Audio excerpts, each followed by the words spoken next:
এক মুহূর্তে দেরি না করে আইভিকে নিয়ে গাড়িতে উঠে গেল আরশ। গাড়িতে উঠেই আইভিকে ওর পাশের সিটে বসিয়ে গাড়ি স্টার্ট দিল। মুখে তার টেডি স্মাইল। এক হাত দিয়ে গাড়ি চালাচ্ছে, আরেক হাতে ফোন বের করে কাউকে কল করল।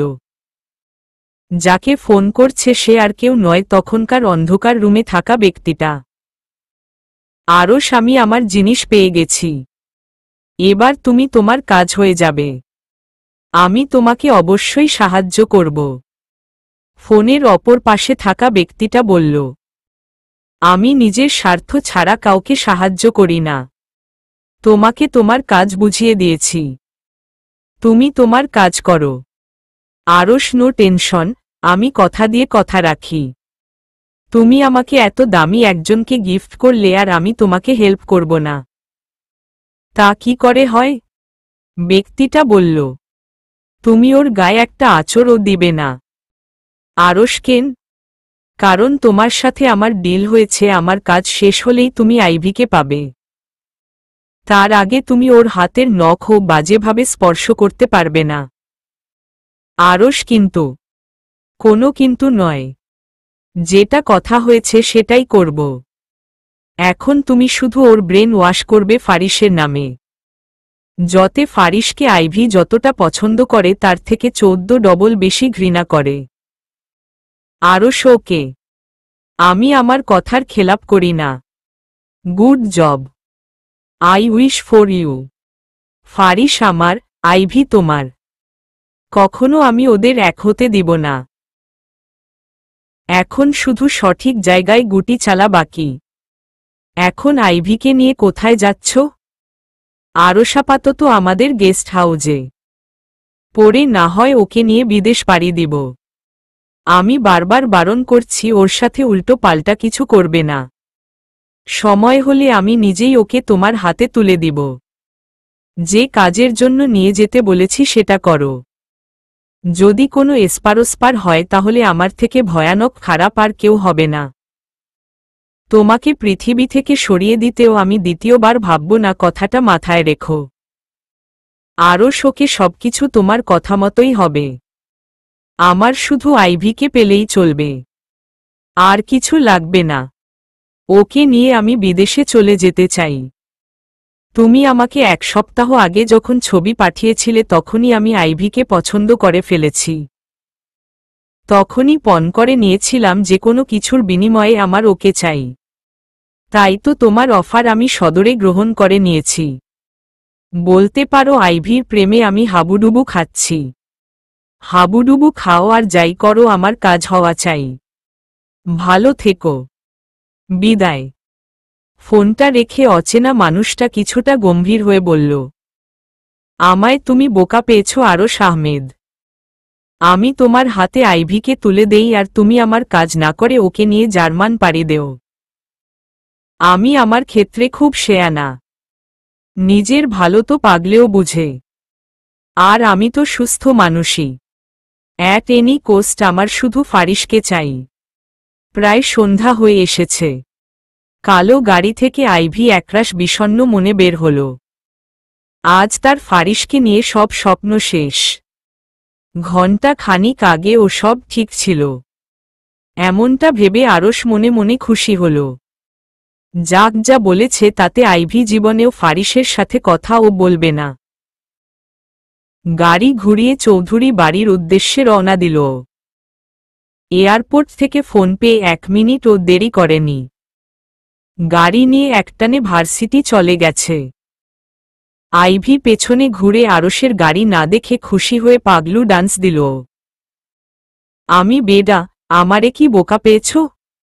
নাকি হিন্দি সিরিয়ালের নায়িকা ভাবো যে যা বলবে তাই বিশ্বাস করব? হনুমানের নাতি, কুমির শালা, বিলাইয়ের বাচ্চা, গরিলার দুলাভাই, তেলাপোকার নানা, পেতনির জামাই। তোর জীবনে বউ জুটবে না কপালে। আমি দোয়া করে দিলাম। আইভির কথা কখনো ভুল হয় না। মিলিয়ে নিস। আরশ নাকি নারস কি জানি নাম। নিজেকে কি ভাবে কে জানে? আমাকে কিডন্যাপ করে নিজেকে বড় হিরো ভাবিস? ফারিস জানতে পারলে তোর কি হবে তোর ধারণার বাইরে। একবারে মেরে টিনের চালে রোদে দিয়ে রাখবে। আমাকে ফারিসের নামে ভুজুং ভাজুং বুঝিয়ে দিবে আর আমি ফিটার খাওয়া বাচ্চা তাই বিশ্বাস করে নিব। আল্লাহ যদি কবুল করে নেয় তাহলে আমি ফারিসকেই বিয়ে করব। দেখে নিস তুই। বাকিটা আল্লাহর ইচ্ছা। এশা বারান্দায় দাঁড়িয়ে দেখল আইভি একা একা কি যেন বলছে আর বিড় করছে। সারা বিকাল ওকে খুঁজতে খুঁজতে হয়রান। ভার্সিটিতে ভেবেছিল বাসায় ফিরে এসেছে। বাসায় এসে দেখে সেখানে নেই। ফারিস, জোন, মেহেদি, রিনি, এশা ও ওর বাসার সবাই খুঁজে পাগল প্রায়। ফারিসের এমন অবস্থা হয়েছে যে কিছুক্ষণ পরে পাগলা গারদে পাঠাতে হতো। এশা ফোন করে ফারিসকে বলল আইভি বাসায় ফিরেছে। ফারিসের জীবনটা যেন ফিরে এলো। এতক্ষণে সারা ঢাকা মাথায় তুলে ফেলেছিল ফারিস। প্রায় সব জায়গায় তন্নতন্ন করে ফেলেছে। আর আইভি এখনো হাত নাড়িয়ে নাচ করছে। মনে হচ্ছে পাগল হয়ে গেছে।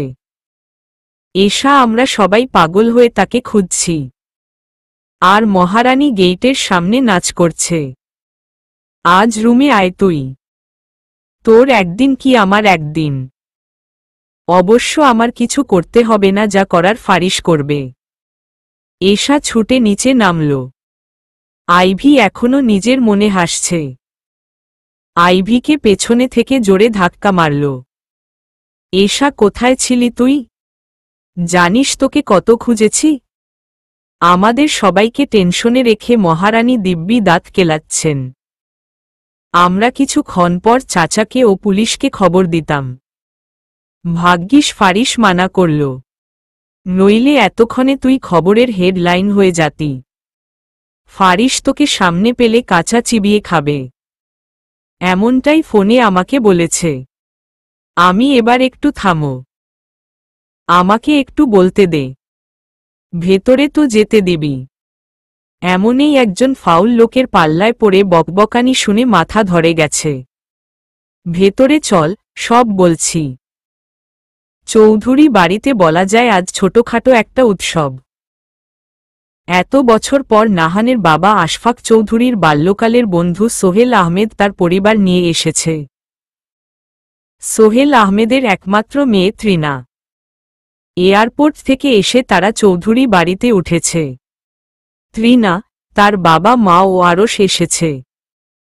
নাহান তো পুরো সারপ্রাইজড। ত্রিনা নাহানকে সারপ্রাইজ দিতেই না বলে হুট করে চলে এসেছে। নাহান তো ত্রিনাকে দেখে পুরো শকড। নাহান ছাড়া বাসার সবাই জানত সোহেল আহমেদ যে তার পরিবার নিয়ে আসবে। আরশ ত্রিনার একমাত্র ফুফুর একমাত্র ছেলে। জার্মানি ওর বাবার বিজনেসের একটা ভালো পজিশনে আছে। আর আরশ ওর বাবার টাকা ওড়ানোর পাইলটের কাজে নিয়োজিত আছে।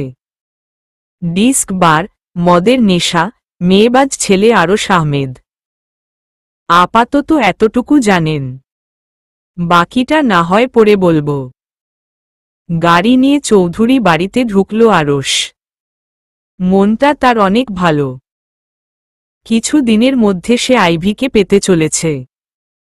ড্রয়িং রুমে শীষ দিতে দিতে ঢুকেল। সবাই সেখানে নাহান ও ত্রিনার এনগেজমেন্ট নিয়ে কথা বলছে। রিটা নিজের মনে হাতে নেলপলিশ লাগাচ্ছে। নাহান ও ত্রিনা কফি খাচ্ছে আর হেসে হেসে গল্প করছে। আরশ হাইওল। নাহান হেই আরশ, হোয়াটসঅ্যাপ। আরশ আম অলওয়েজ ফাইন ব্রো। এখন তো আরও বেশি ফাইন। রিটার দিকে তাকিয়ে রহস্যময়ী হাসি দিল আরশ। কথাগুলো ওর দিকে তাকিয়েই বলল। নাহান কেন? ভ্রু কুচকে। আরশ একধানে রিটার দিকে তাকিয়ে আছে। নাহানের কথায় হুঁশ ফিরল। রিটার দিক থেকে চোখ নামিয়ে বলল, আরশ না মানে আসলে এতদিন পর বিড়িতে আসলাম তাই অনেক খুশি। নাহান তাই বলো? আমি ভাবলাম আমার শালার আবার কোনো মেয়ের পছন্দ হলো কি না। আরশ না তেমন কিছু না। ত্রিনা কোথায় ছিলি এতক্ষণ? আরশ আর বলিস না, আসলে একটা জরুরি কাজ পড়ে গিয়েছিল, তাই করতে করতে এত দেরি হলো। ত্রিনা মেয়ে পটানো ছাড়া তোর কোনো কাজ আছে নাকি? আরশ, তুই কিন্তু আমাকে অপমান করছিস। ত্রিনা, তোর আবার অপমান বোধ আছে নাকি? নাহান হয়েছে, থামো তোমরা। রিটার দিকে ঘুরে, Arash, meet my only sister Rita Chowdhury. Rita ও ত্রিনার কাজিন আরশ আহমেদ, রুমকি আন্টির একমাত্র ছেলে। Rita, hi mister Arash. রিটা হাত বাড়িয়ে দিতেই আরশ হাতটা লুফে ধরে নিল। Arash, hello, nice to meet you. Rita, nice to meet you too. দুজন একে অপরের দিকে রহস্যজনক হাসি দিয়ে হাত ছাড়িয়ে নিল।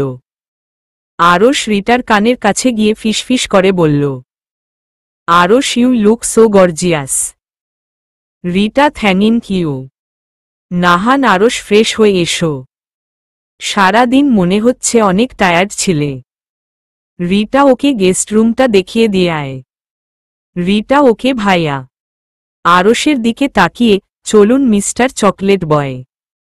আরশ, what's a name, I like it. মেকি হাসি দিয়ে রিটা আরশকে রুম দেখাতে নিয়ে গেল। নাহান ও ত্রিনা দুজন গল্প করছে।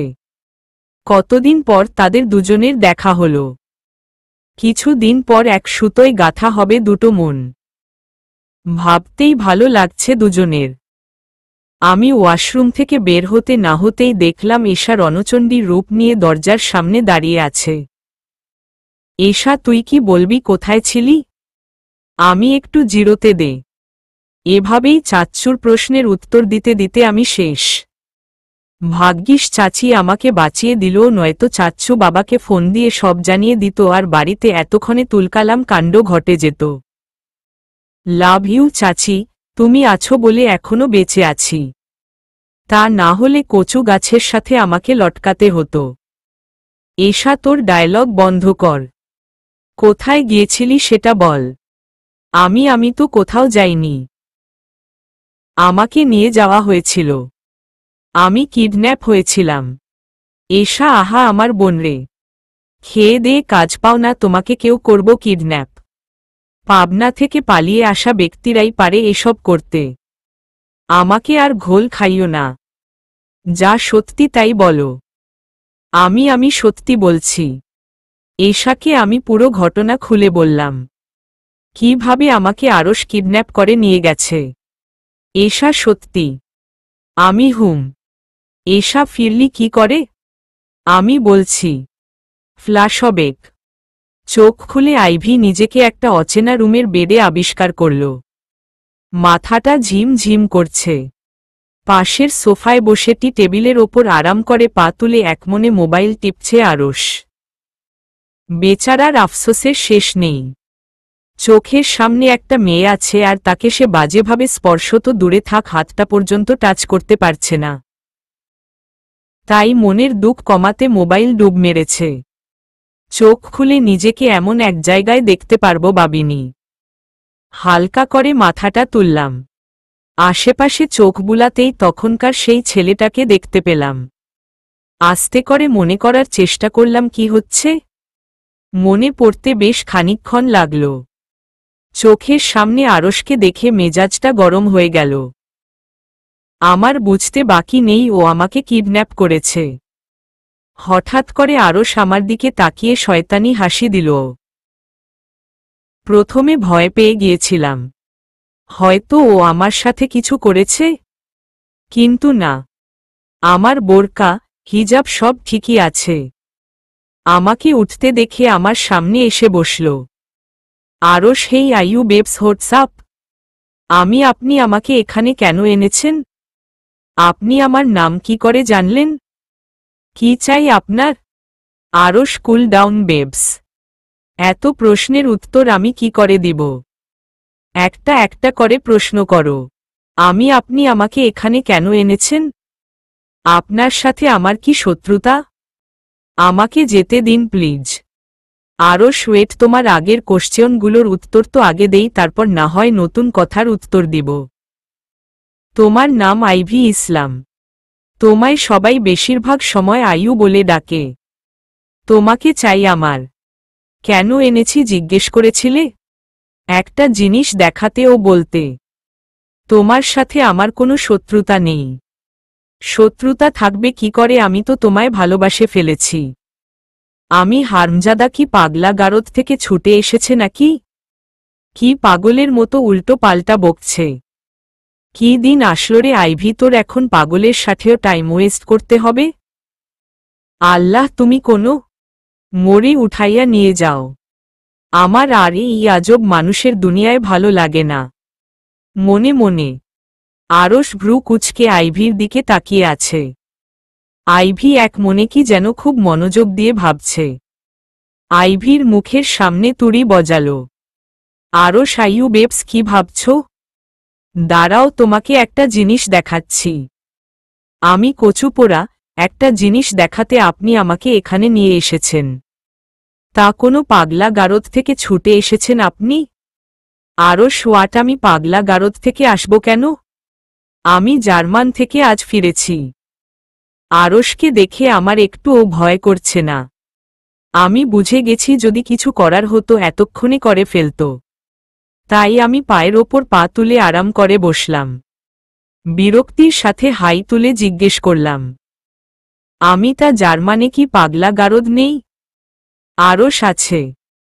আমি সেখান থেকে যে আপনি পালিয়ে এসেছেন সেটা কি ওই পাগলা গারদের কর্তৃপক্ষ জানে?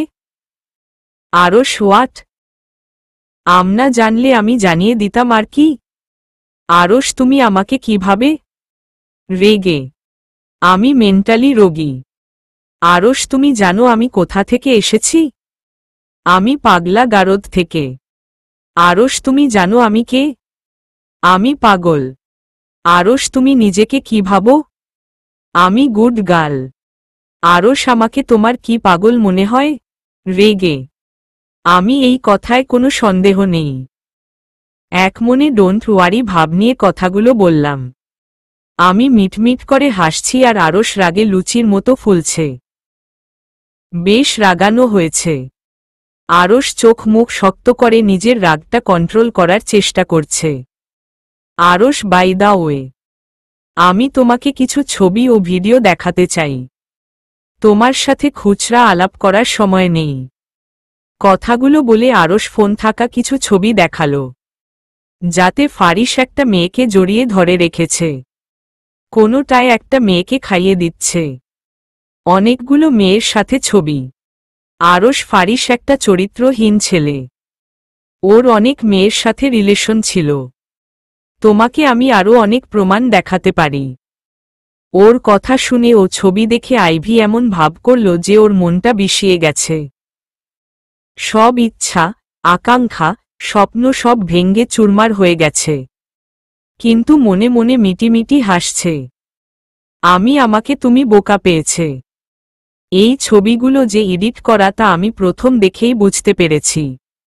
কিন্তু তা তো তোকে বুঝতে দেওয়া যাবে না। আমি এমন ভাব করব যে আমি তোর সব কথা বিশ্বাস করেছি। আমাকে চেনো না চান্দু। বিদেশে এমনটা অহরহ ঘটে। আর ফারিস এমনটা কখনো করতে পারে না। আমার বিশ্বাস আছে ওর ওপর। আর যদি ফারিস এমনটাও করে তাতে তোর কি? তোর বাপের টাকায় করে নাকি? মনে মনে ফারিসের নামে নানা মিথ্যা কথা বানিয়ে বানিয়ে বলল আরশ। তাতে আইভির মনে বিন্দুমাত্র সন্দেহ প্রবেশ করল না। আরশকে ওর ফাপরবাজ ছাড়া অন্য কিছুই মনে হচ্ছে না। কেন জানি ওর বিশ্বাস হচ্ছে ফারিস এমন কাজ জীবনেও করেনি। আর আরশ মিথ্যাবাদী। আরও নানা আজগুবি কথা বলল আরশ। ওর এসব ফাউল কথাবার্তা খুব বিরক্তির সহিত শুনল আইভি। কিন্তু তার কিছুই আরশকে বুঝতে দিল না। এমন ভাব করল যে ও সব কিছু সরল মনে বিশ্বাস করে নিয়েছে। গাড়িতেও আরেক দফা বকবক করে আইভি কান পচিয়ে ফেলেছে আরশ। আইভি চুপচাপ সব শুনে যাচ্ছে। আরশ, আমি সাকসেস হয়ে গেছি। আইভি আমার সব কথা বিশ্বাস করেছে। এখন হাজার চেষ্টা করলেও ফারিস তার প্রিয়সীকে নিজের করতে পারবে। আর আমি ততদিনে আইভিকে পটিয়ে বিদেশ পাড়ি দিব। মনে মনে বলে শয়তানি হাসি দিল। ফ্লাশ হবে কেন্দ্র। এশা দুই গালে হাত দিয়ে মনোযোগ সহকারে আইভির কথা শুনছিল।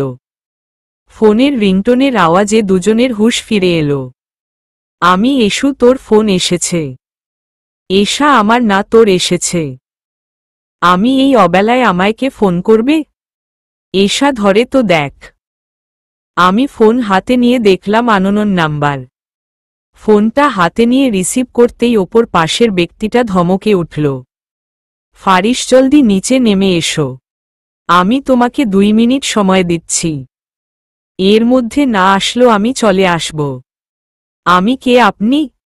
আমি নিচে কেন আসব? ফারিস, আমাকে চিনতে কষ্ট হচ্ছে টুনটুনি পাখি। নিচে আসো, আমি তোমাদের বারান্দায় নিচে দাঁড়িয়ে আছি। অলরেডি 30 সেকেন্ড চলে গেছে। আমি ভয়ে ভয়ে বারান্দায় গিয়ে নিচের দিকে তাকিয়ে ফারিসকে দেখতে পেলাম। ফারিস চোখ মুখ লাল করে নিচে দাঁড়িয়ে আছে।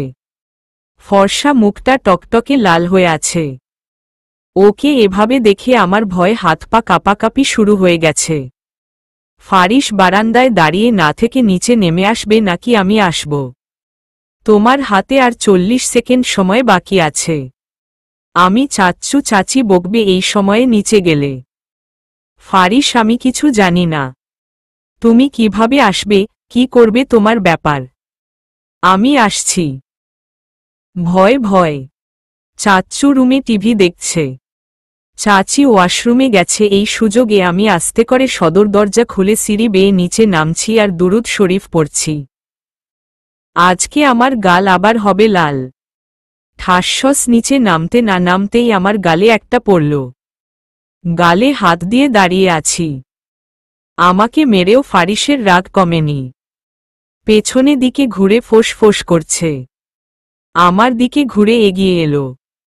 আমার বাহু দুটো জোরে ঝাঁকি দিয়ে বলল, ফারিস, তোমার ধারণা আছে আমি তোমাকে কোথায় কোথায় খুঁজেছি? আমি পাগল হয়ে যাচ্ছিলাম। এক মুহূর্তে মনে হচ্ছিল আমি তোমাকে হারিয়ে ফেলেছি। আমার পুরো পৃথিবী ঘুরছিল। আমি কোথায় যাব, কি করব, কোথায় খুঁজবে এসব ভেবে নিজের চুল নিজের ছিঁড়তে ইচ্ছে করছিল। সত্যি এশা যদি সেই মুহূর্তে ফোন করে তোমার কথা না বলতো তাহলে আমি কিছু একটা করে বসতাম। তাতে তোমার কি? আমি মরে গেলেই তোমার কি? তুমি তো আমার অনুভূতিগুলো বোঝার চেষ্টাও করো না।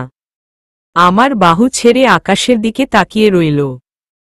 চোখ দুটো টলমল করছে। এখনই চোখের থেকে বৃষ্টি পড়বে। চোখ দুটো টকটকে লাল হয়ে আছে। টুপ করে চোখের পানি পড়তে বাকি। বারান্দা থেকে এসু চিৎকার করে উঠল, এশা ভাইয়া, একটায় কাজ হবে না। কানের নিচে কষিয়ে দুটো মারেন। আমি আপনার জায়গায় থাকলেও গাল দুটো থাপ্পড়িয়ে লাল করে ফেলতাম। দেন আরও দুটো। না না, 4টা। জীবনে যেন আর এরকম কাজ না করে। হারামি, তোকে খুঁজতে খুঁজতে আমাদের জান যায় যায় অবস্থা। আমি। এশা, আমার দিকে এভাবে তাকিয়ে লাভ নেই। যা সত্যি তা বলেছি। ফারিস ভাইয়ার জায়গায় আমি থাকলে তোর গাল আমি মেরে খাল বানিয়ে ফেলতাম। জোন, আমি আসব নাকি এসু মনি তোমার গালকে খাল বানাতে? আমি কিন্তু এখানেই আছি। জোন গেইটের সাথে হেলান দিয়ে দাঁড়িয়ে আছে। এশার কথা শুনে উত্তর না দিয়ে পারল না। এশা, এই বাদর আবার কোথা থেকে এলো? জোন, আমি এখানেই ছিলাম। এশা, ফারিস ভাইয়া, আপনি আরও দুটো চর মারুন না। আমারটা আপনি দিয়ে দিন প্লিজ। আসলে বাকি কথাগুলো বলার আগে এশা ফারিসের দিকে তাকাল। ফারিস ওর দিকে খাইয়া ফেলামু লুক নিয়ে তাকিয়ে আছে। ওকে সামনে পেলে এখন চিবিয়ে খাবে। এশা বর্ষর একটা ঢোক গিলে সেখান থেকে সটকে গেল। বেশিক্ষণ থাকলে বাকি চরগুলো না ওর গালেই পড়ে। এশা চলে যেতেই জোন ও সেখান থেকে সরে এলো। ফারিস ও আইভিকে একা ছাড়া দরকার। ফারিস আজ যেমন পাগলামি করেছে আইভিকে না পেয়ে, ওদেরটা ওরা বুঝুক। জোন এসেছিল এশাকে এক পলক দেখতে। ওর দেখা হয়ে গেছে। আমি ভয়ে অস্থির হয়ে যাচ্ছি। ফারিস কিছু বলছে না। পেছনে ঘুরে হাত মুঠো করে রাগ কন্ট্রোল করার চেষ্টা করছে। আমি আবারও ঘূর্ণিঝড়ের আভাস পাচ্ছি। কিন্তু ফারিস আমাকে অবাক করে দিয়ে সামনে এসে আমাকে শক্ত করে জড়িয়ে ধরল। আমি অবাক হয়ে সামনে তাকিয়ে আছি।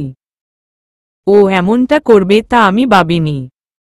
এতটা শক্ত করে ধরেছে যে ছাড়লেই আমি ওকে ছেড়ে চলে যাব। কিছু সময় পর আমার কাঁধে ঠান্ডা কিছুর অনুভব করলাম। আমি বুঝতে পারলাম ফারিস আমার কাঁধে মুখ গুজে কাঁদছে।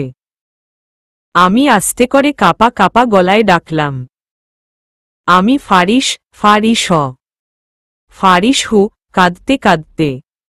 আমি সরি। আমি ভাবিনি আপনি এতটা পাগল হয়ে যাবেন আমাকে না পেয়ে। ফারিস আমার মনে হচ্ছিল আমার পৃথিবী থমকে গেছে। তুমি চির জীবনের মতো হারিয়ে গেছো আমার জীবন থেকে। আমি সত্যি তোমায় ছাড়া বাঁচব না। আমি বেঁচে আছি শুধু তোমার কারণে। আমার শুধু তুই। যেদিন তোমার সাথে প্রথম দেখা হয়েছিল সেদিন আমি নিজেকে শেষ করে দিতে এসেছিলাম। আত্মহত্যা করতে চাইছিলাম। কিন্তু তোমায় দেখে আমি বেঁচে থাকার আলো খুঁজে পেয়েছি। তোমায় দেখে মনে হয়েছে না আমি বাঁচব। আমার শুধু তুই, তার জন্য হলেও আমার বাঁচতে হবে। অনেক ভালোবাসি তোমায়। জীবনে অনেক কষ্ট পেয়েছি। আর পেতে চাই না। প্লিজ আমাকে ফিরিয়ে দিও না। তাহলে সহ্য করতে পারবো না। যদি আমসয় সত্যি সেদিন নিজেকে শেষ করে দিব। আমি নির্বাক হয়ে তার দিকে তাকিয়ে আছি। আমার বলার কোনো ভাষা নেই। ফারিস আমাকে ছেড়ে পেছনে ঘুরে পকেটে হাত দিয়ে দাঁড়িয়ে রইল। একটা মানুষ আমাকে এতটা ভালোবাসে, যে কি না আমার জন্য মরণের হাত থেকে ফিরে এসেছে। আমি পেছনে থেকে তাকে জড়িয়ে ধরলাম। ফারিস খুব অবাক ও খুশি হল। আমি মনে মনে বললাম, আমিও যে আপনাকে খুব ভালোবাসি। কিন্তু এই জন্য বলি না যদি আপনাকে কষ্ট দিয়ে ফেলি, তাহলে নিজেকে ক্ষমা করতে পারবো না। আমাদের ভালোবাসার শেষ পরিণতি কি হবে সেটা একমাত্র আল্লাহ জানে। আমি যে আল্লাহের কাছে রোজ আপনাকে চাই। আল্লাহ কি আমাদের কবুল করবে? বাবা কি আমাদের মেনে নিবে? আমি কিছু ভাবতে পারছি না। চোখ ভিজে আসছে আমার। ফারিসকে ছেড়ে দিলাম। নিজের কাছে লজ্জা করছে। আমি ওকে জড়িয়ে ধরেছিলাম। এক দৌড়ে বাসার ভেতরে চলে গেলাম। ফারিস মুচকি হাসতে হাসতে গেট দিয়ে বের হয়ে গেল।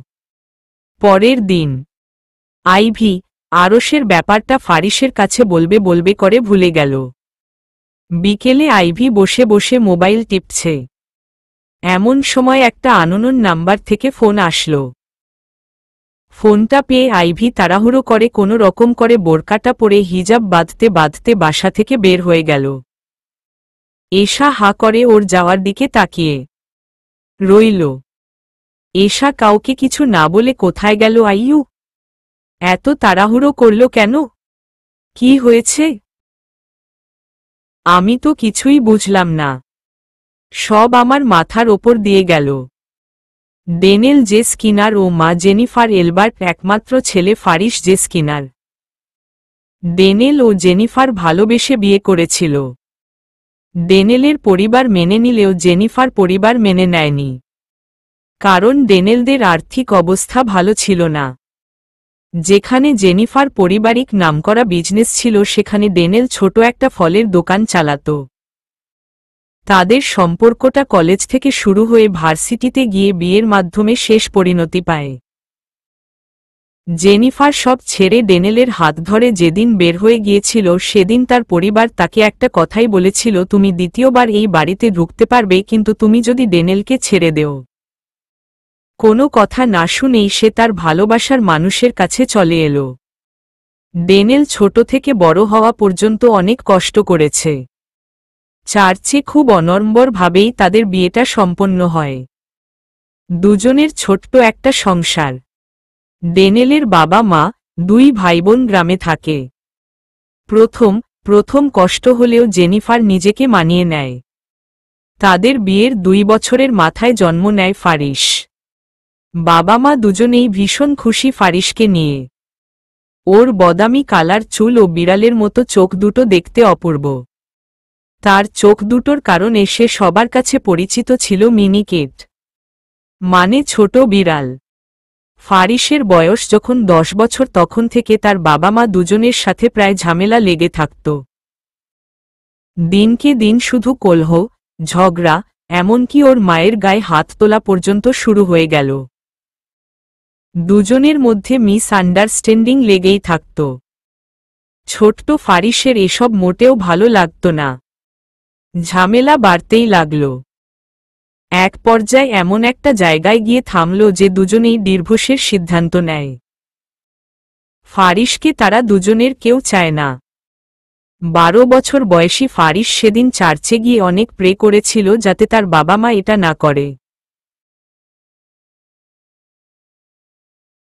তা আর হল না। তার বাবা মা আলাদা হয়ে গেল। তারপর থেকে ফারিস কখনো চার্চে সিঁড়িতেও পা রাখেনি। যেদিন ওর বাবা মা আলাদা হয়েছিল সেদিন ছোট্ট ফারিস কাঁদতে কাঁদতে তাদের কাছে একটা আর্জি জানিয়েছিল। Faris, don't do this papa, mamma. I love you so much. Please don't separate. You are my heart. I need your love. Mamma, papa not go. Please don't do this. কিন্তু তারা তাদের ছেলেটার কথা শুনল না। তার বাবা তাকে সেন্ট জোসেফ এতিমখানায় রেখে এলো। কারণ দুজনের কেউ তাদের সন্তান চায় না। বাবা মা থাকতেও সে আজ এতিম। সেখানেই পরিচয় জনের সাথে। তার বাবা মা দুজনেই কিছু দিনের মধ্যে বিয়ে করে সংসার শুরু করে দেয়। তাদের বলির পাঠা হয় ছোট্ট ফারিস। ফাদার জুনিয়েট বাংলাদেশ থেকে একটা কাজের জন্য ইংল্যান্ডে গিয়েছিলেন। ফিরে আসার সময় সেন্ট জোসেফে ঘুরে আসতে গিয়েছিলেন। সেখানে তার জোন ও ফারিসকে দেখে খুব পছন্দ হয়। ওরা দুজন ছিল খুব ভদ্র ও শান্ত, যার কারণে সবাই ওদের পছন্দ করত। ফাদার জুনিয়েট ওদের বাংলাদেশ নিয়ে আসতে চায়। ওরা দুজন রাজি হয়ে যায়। সেখানকার কর্তৃপক্ষকে বলে নিজ দায়িত্বে ওদের বাংলাদেশ নিয়ে আসে। নিজের ছেলের মতো লালন পালন করতে থাকে। ফারিস আজ সারাদিন বিজি। আজকে ওদের ফাদার যে এতিমখানাটা চালায় সেটা সাজাচ্ছে। আজ তার টুনটুনি পাখিকে এখানে এনে বড় করে সারপ্রাইজ দিবে, সাথে ফিল্মি স্টাইলে প্রপোজ করবে। মেহেদি, জোন, আরও অনেকে মিলে সব কাজ গুছাচ্ছে। হঠাৎ একটা সাদা গাড়ি এসে গেইটের সামনে থামল। গাড়ি থেকে নাহান বের হয়ে এলো। নাহানকে দেখে মেহেদি ছুটে গিয়ে জড়িয়ে ধরল। মেহেদি ভাইয়া, তুমি এখানে?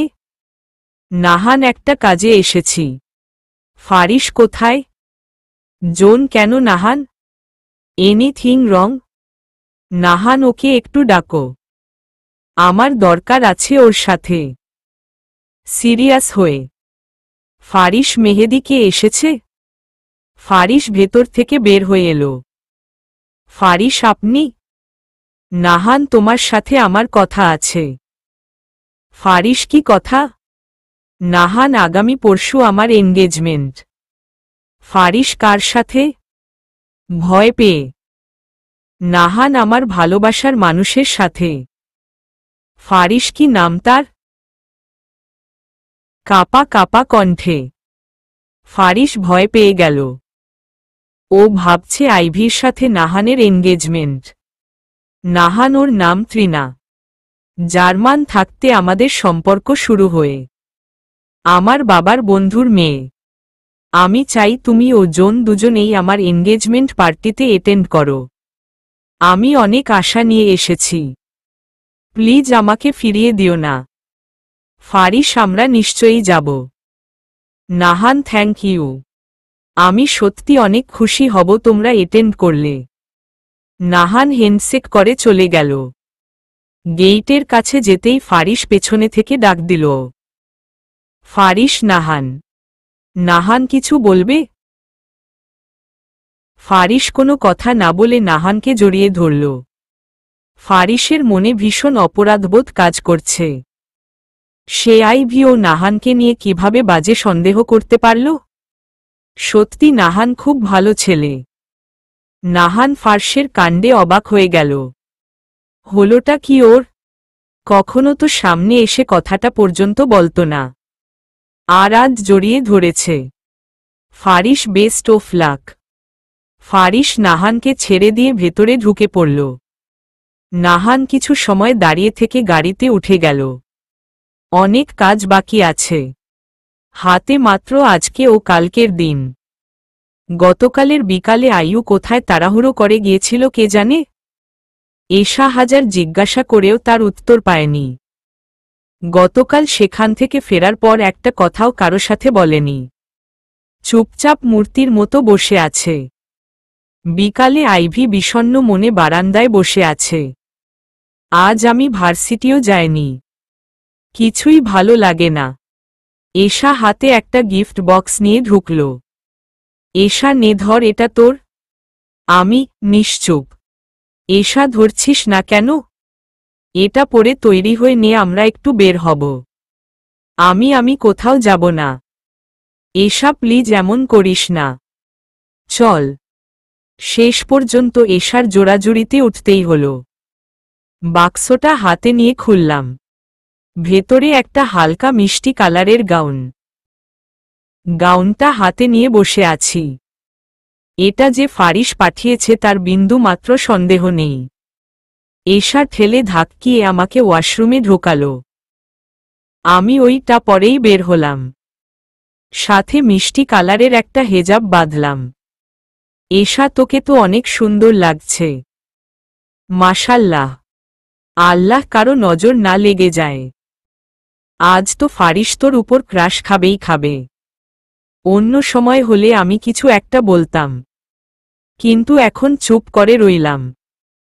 এশা হালকা আকাশি কালার গাউন পরেছে, সাথে ওই কালারের হেজাব। আমি শান্ত কণ্ঠে এশাকে জিজ্ঞেস করলাম, আমরা কোথায় যাচ্ছি? এশা, গেলেই দেখতে পারবি। আমি না বললে আমি যাব না। এশা, আয়ু প্লিজ তেরামি করিস না। বললাম তো গেলেই দেখতে পারবি। তোর জন্য একটা সারপ্রাইজ আছে।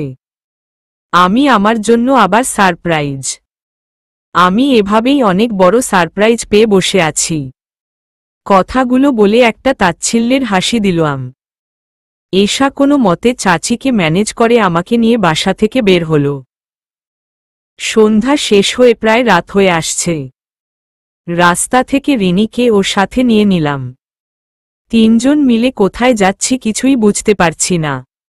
রিনি আজ খয়েরি রঙের গাউন পরেছে, সাথে ওই কালারের হিজাব বাঁধা। এটা বোধহয় মেহেদি গিফট করেছে। ফারিস আজ অনেক খুশি। কিছুক্ষণের মধ্যে সে তার আইভিকে তার মনের কথা জানাতে পারবে। ফারিসের পরনে কালো কোট প্যান্ট, সাথে ম্যাচ করে কালো জুতো, ঘড়ি ও সানগ্লাস। চুলগুলো জেল দিয়ে সেট করা। জোনের পরনে কফি কালার ও মেহেদির পরনে সাদা কালারের কোট প্যান্ট। তিনজনকেই আজ খুব সুন্দর লাগছে। সারা এতিমখানা বেলুন, ফুল ও পার্টি জালি কাপড় দিয়ে ডেকোরেশন করা।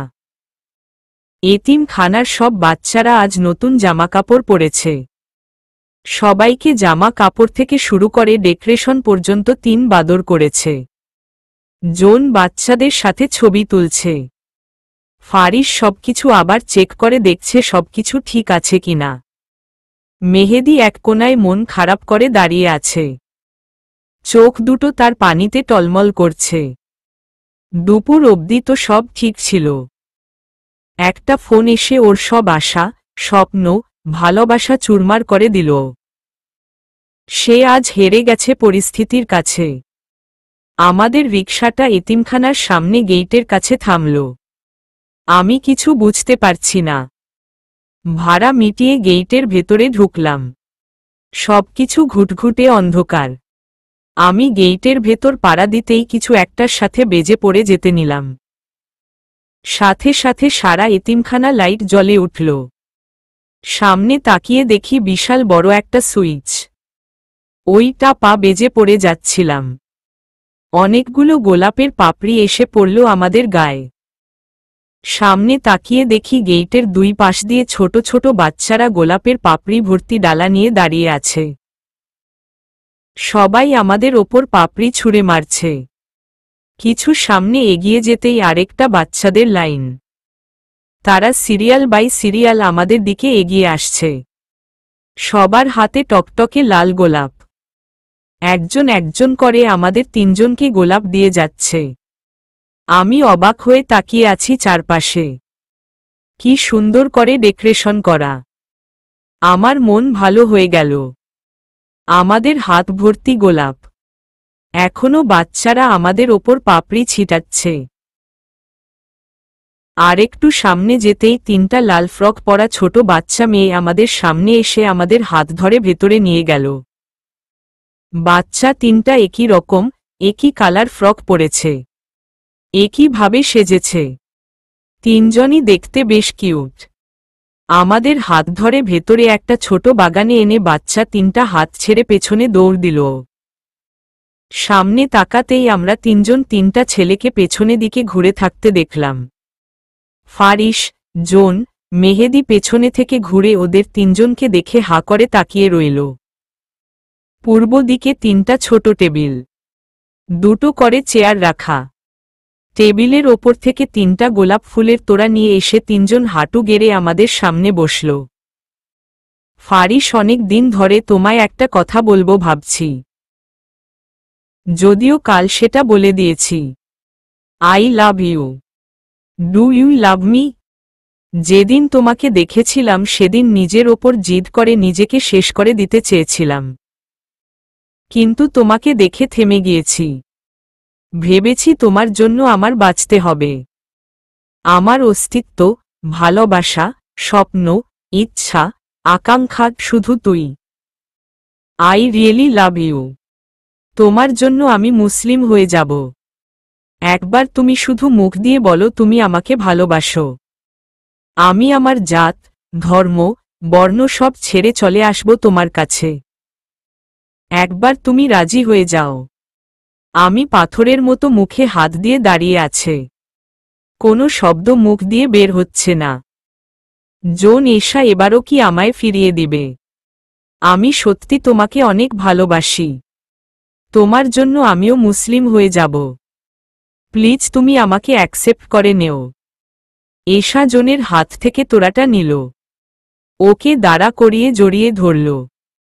এসা, আমিও আপনাকে অনেক ভালোবাসি। মেহেদি, রিনি, তুমি কি আমাকে ভালোবাসো? ভালোবাসো কিংবা না বাসো তুমি আমার। চাইলেও কেউ তোমাকে আমার থেকে আলাদা করতে পারবে না। আমি তোমাকেই বিয়ে করব। I love you Rini. রিনিও মেহেদির হাত থেকে ফুলের তোড়াটা নিয়ে মেহেদিকে জড়িয়ে ধরল। রিনি, আমি আপনাকে ভালোবাসি, কিন্তু আপনি কোথায় আর আমি কোথায়?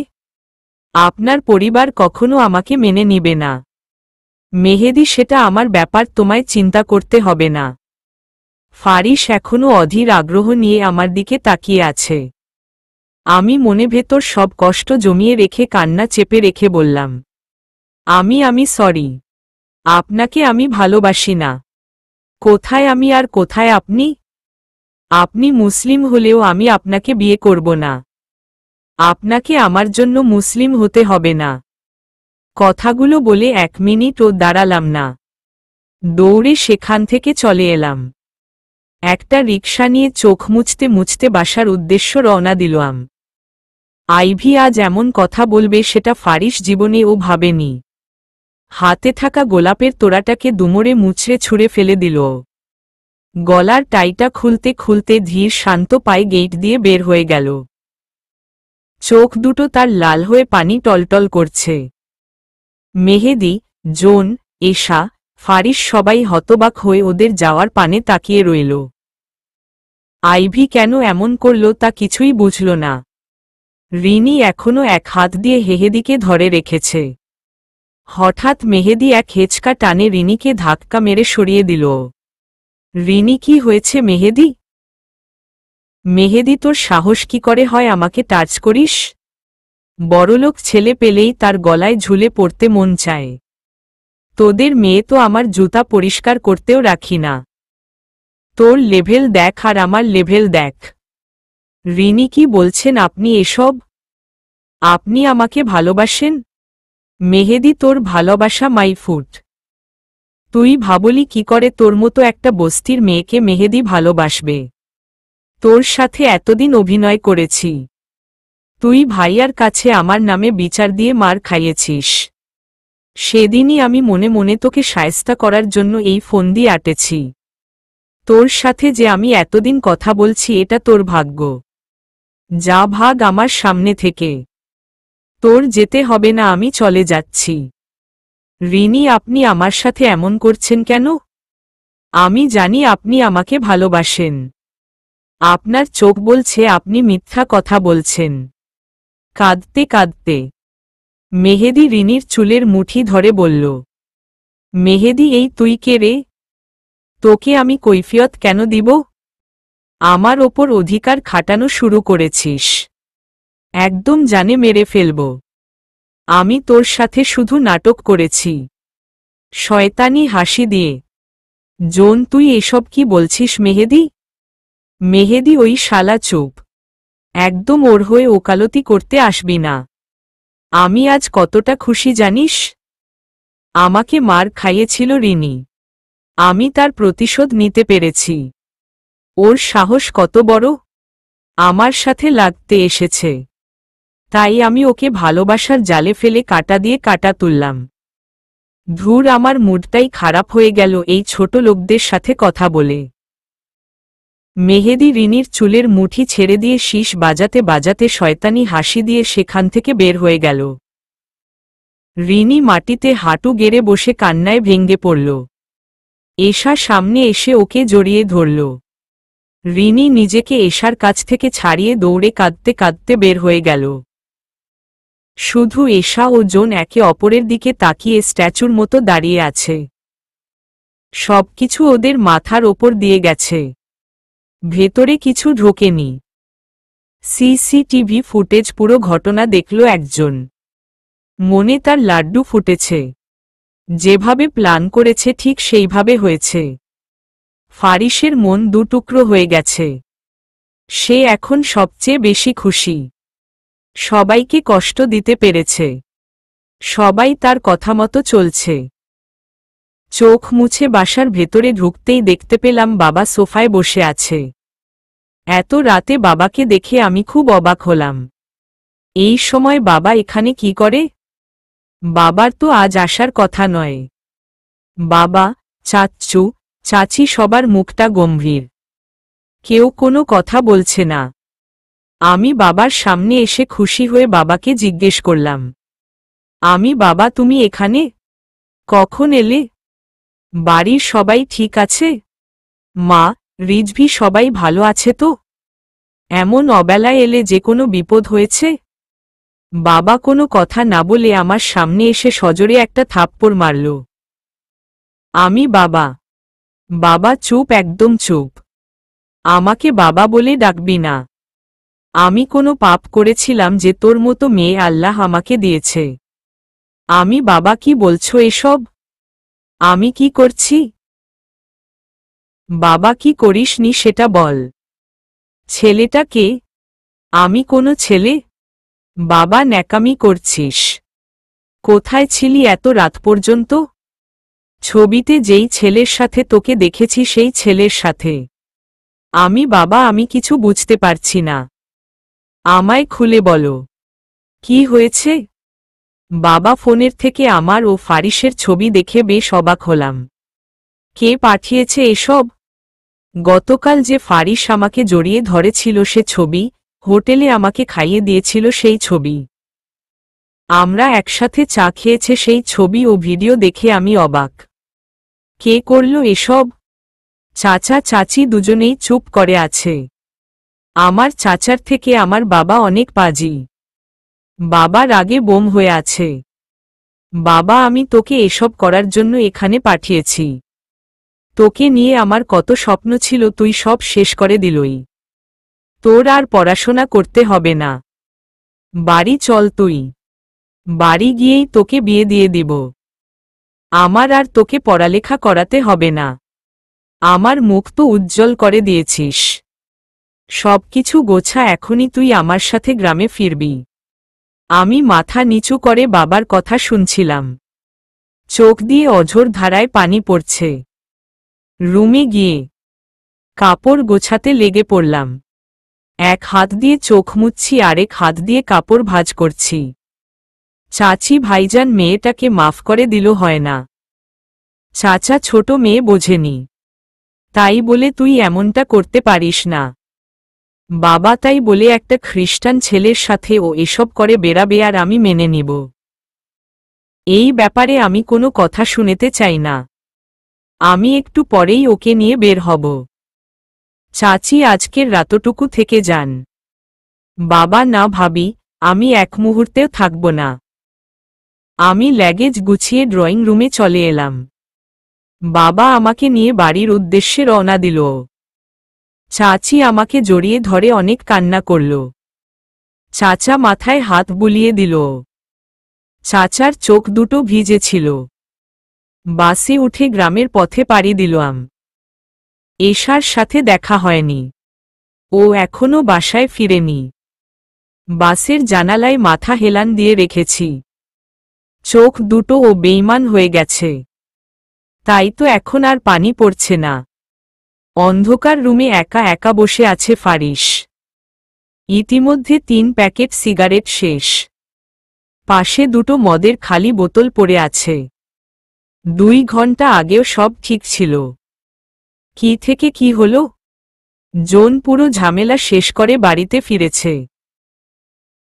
এশা ও জোন মিলে মন খারাপ করেই বাচ্চাদের সাথে খাবার খেয়ে ফিরেছে। ওদের মনের প্রভাব যেন বাচ্চাদের ওপর না পড়ে, তাই অনেক কষ্ট করে মুখে হাসি রেখে ওদের সাথে সময় কাটিয়েছে। আর যাই হোক, বাচ্চাদের তো বুঝতে দেয়া যায় না এখানে কি হয়েছে। জোন, ফারিস, তোর কোথাও ভুল হচ্ছে। আইভি তোর সাথে এমনটা করতে পারে না। এর পেছনে কারণ আছে। তোর সেই কারণটা খুঁজে বের করতে হবে। সেটা না করে তুই এখানে মদ গিলছিস। ফারিস কানের সামনে ঘ্যান ঘ্যান করিস না। আমার ভালো লাগছে না। আমাকে একা থাকতে দে। জোন, আমি বলছিলাম। ফারিস পাশে থাকা বোতলটা রেগে দেয়ালে ছুঁড়ে মারল।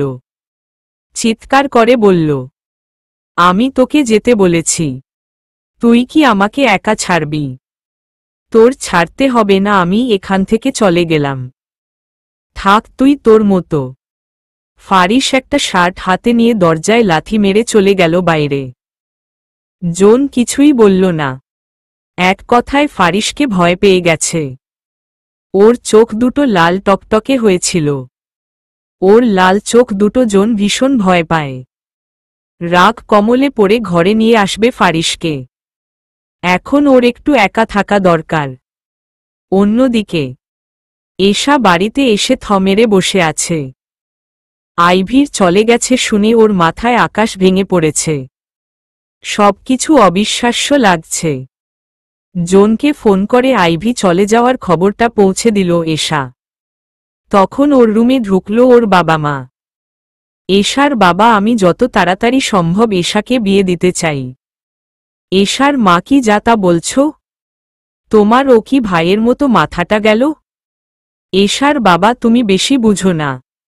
মেহরাবের বাবা আমাকে প্রস্তাব দিয়েছে। মেহরাবের বাড়ির সবাই এশাকে পছন্দ করে। 2 দিন পরে ওকে ওই বাড়ি থেকে দেখতে আসবে। তোমার মেয়েকে বলে দিও এখন থেকে ভার্সিটিতে যেতে হবে না। মেহরাব যদি বিয়ের পর ওকে পড়াশোনা করাই তাহলে তো ওর ভাগ্য ভালো। আর যদি না করাই তাহলে ওর পড়াশোনা এখানেই শেষ। এশার মা, তোমার কি মাথা খারাপ হয়ে গেছে? কি বলো এসব? মেয়েটা সবে ভার্সিটিতে পা রেখেছে। তোমরা 2 ভাই মিলে কি শুরু করলে আমাদের মেয়েদের সাথে? এশার বাবা, আমাদের মেয়ে আমরা বুঝব। মান সম্মান গেলে তো আমাদের যাবে, তোমাদের তো যাবে না।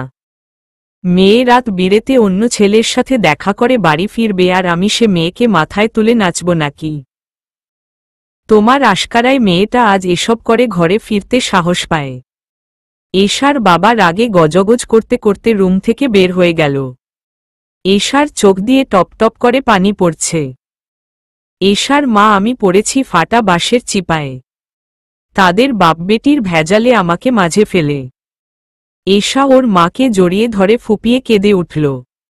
এশার মা ওর মাথায় হাত বুলিয়ে দিতে দিতে বলল, এশার মা চিন্তা করিস না, কিছু হবে না, আল্লাহর ওপর ভরসা রাখো। তুই কি জোনকে ভালোবাসিস? এশা হুম। জোন আমার জন্য মুসলিম হয়ে যাবে বলছে। এশার মা ও যদি তোকে সত্যি ভালোবাসে এবং মুসলিম হয়ে যায় তাহলে আমি সবার সাথে যুদ্ধ করে হলেও তোকে জোনের হাতে তুলে দিব, নয়তো আমি নিজে দাঁড়িয়ে থেকে তোদের বিয়ে দিব। আমার মেয়ে যাতে খুশি আমিও তাতেই খুশি। এশা আই লাভ ইউ মা, you are my best mother. এশার মা হয়েছে আর কাঁদতে হবে না, ফ্রেশ হয়ে আয় আমি খাবার দিচ্ছি। এশা মা আয়ুর ব্যাপারটা? এশার মা আমি থাকতে তোদের চিন্তা আছে, সেটাও ম্যানেজ করে নিব, যদিও আয়ুর ব্যাপারটা সহজ নয়। ভাই যা রেগে আছে, তাও চেষ্টা করতে ক্ষতি কি? আমি কি জানতাম নাকি সে আজ ভাইজান না বলে চলে আসবে? জানলে তো তোদের জানিয়ে দিতাম। আইভি ও এশা দুজনেই এশার মায়ের সাথে খুব ফ্রি। ভার্সিটির সব ঘটনা ওরা ওর মাকে বলেছে। প্রথম জোন ফারিসকে মেনে না নিলেও ওদের কথা ভেবে মেনে নিয়েছে। তার মতে ছেলে যদি ভালো হয় তাহলে কোনো সমস্যা নেই। ওদের কথা শুনে জোন ও ফারিসকে ভালোই মনে হয়েছে, তাই তিনি অমত করেননি। তবে যেখানে শাসন করার সেখানে শাসন করেছে। এশা আগের থেকে ওর মাকে আজকের পার্টির কথা জানিয়ে রেখেছিল, তাই তো রাতে বাসা থেকে বের হতে কোনো সমস্যা হয়নি। পরের দিন বিকেলবেলায় চেয়ারের উল্টো দিকে বসে অট্টহাসিতে ফেটে পড়ছে একজন। তার পেছনে শয়তানি হাসি মুখে দাঁড়িয়ে আছে আরশ। মুখের অনেক জায়গায় কালো হয়ে আছে, এক চোখ ফোলা, গাল দুটো ও ফোলা ফোলা দেখাচ্ছে। মনে হচ্ছে কেউ ওকে ইচ্ছেমতো কেলিয়েছে। ঠোঁটের কোনো কেটে লাল হয়ে আছে। তোমার মুখ চোখের এই অবস্থা কে করেছে? আরশ না কেউ করেনি। গাড়ি অ্যাক্সিডেন্ট করেছে তো তাই চোখ মুখে আঘাত পেয়েছি। আমতা আমতা করে। অ্যাক্সিডেন্ট করলে কারো এই অবস্থা হয় জানতাম না তো। কেউ মেরেছে নাকি? ভ্রু কুচকে। আরশ নাকে মারবে? কারো এত বড় সাহস আছে নাকি? ও রিয়েলি? আরশ এসব কথা থাক এখন। আমার বোধ হয় আইভিদের বাড়িতে বিয়ের প্রস্তাব নিয়ে যাওয়া দরকার। ওর বাবা তো ওর ওপর রেগে আছে, আর বলেছে বিয়ে দিয়ে দিবে। আমার তো সুযোগটা কাজে লাগাতে হয়। এত তাড়া কিসের তোমার? আইভি কি পালিয়ে যাচ্ছে নাকি? আমার এখনো কাজ বাকি আছে। সবেমাত্র প্যাচ শুরু করেছি, খেলা তো আরও বাকি আছে। চারজনের কানে বিষ ঢেলেছি, খেল তো সবে শুরু। আরশ কার কার কানে বিষ দিল তুমি? আইভির বাবার কাছে ছবি ও ভিডিও আমি পাঠিয়েছি। হেহেদিকে ভয় দেখিয়েছি। যদি আমার কথা না মানে তাহলে রিনির পুরো পরিবার গুম করে দিব। যার কারণে মেহেদি রিনির সাথে এমন করেছে। বেচারা মেহেদি অনেক ভালোবেসেছিল রিনিকে। এশার বাবার কাছেও তার মেয়ের কতগুলো ছবি পাঠিয়েছে। আর বাকি রইল আইভি। তোমার প্রশ্ন থাকতে পারে আইভি এমন করল কেন? সেটাও বলছি। আমি একটু ফাদার জুনিয়রের কানে ও বিষ ঢেলেছিলাম। আমি আগে থাকতেই জানতাম ফারিস মুসলিম হতে চায়। সেটাই বলেছি ফাদারের কাছে। এর পেছনে যে আইভি আছে সেটাও বললাম। ব্যাস, ফাদার ফোন করে আইভিকে সেদিন ইমিডিয়েটলি ডাকল। আইভি কালকে তাড়াহুড়ো করে সেখানেই গিয়েছিল। ফাদার ওর কাছে ফারিসকে ভিক্ষা চেয়েছে। অনেক অনুনয় বিনয় করে ওর মন গলিয়েছে। আর আইভিকে প্রমিস করিয়েছে ফারিসের জীবন থেকে চলে যাওয়ার জন্য। যত কিছু হোক ফাদার তো ফারিসকে মুসলিম হতে দিতে পারে না।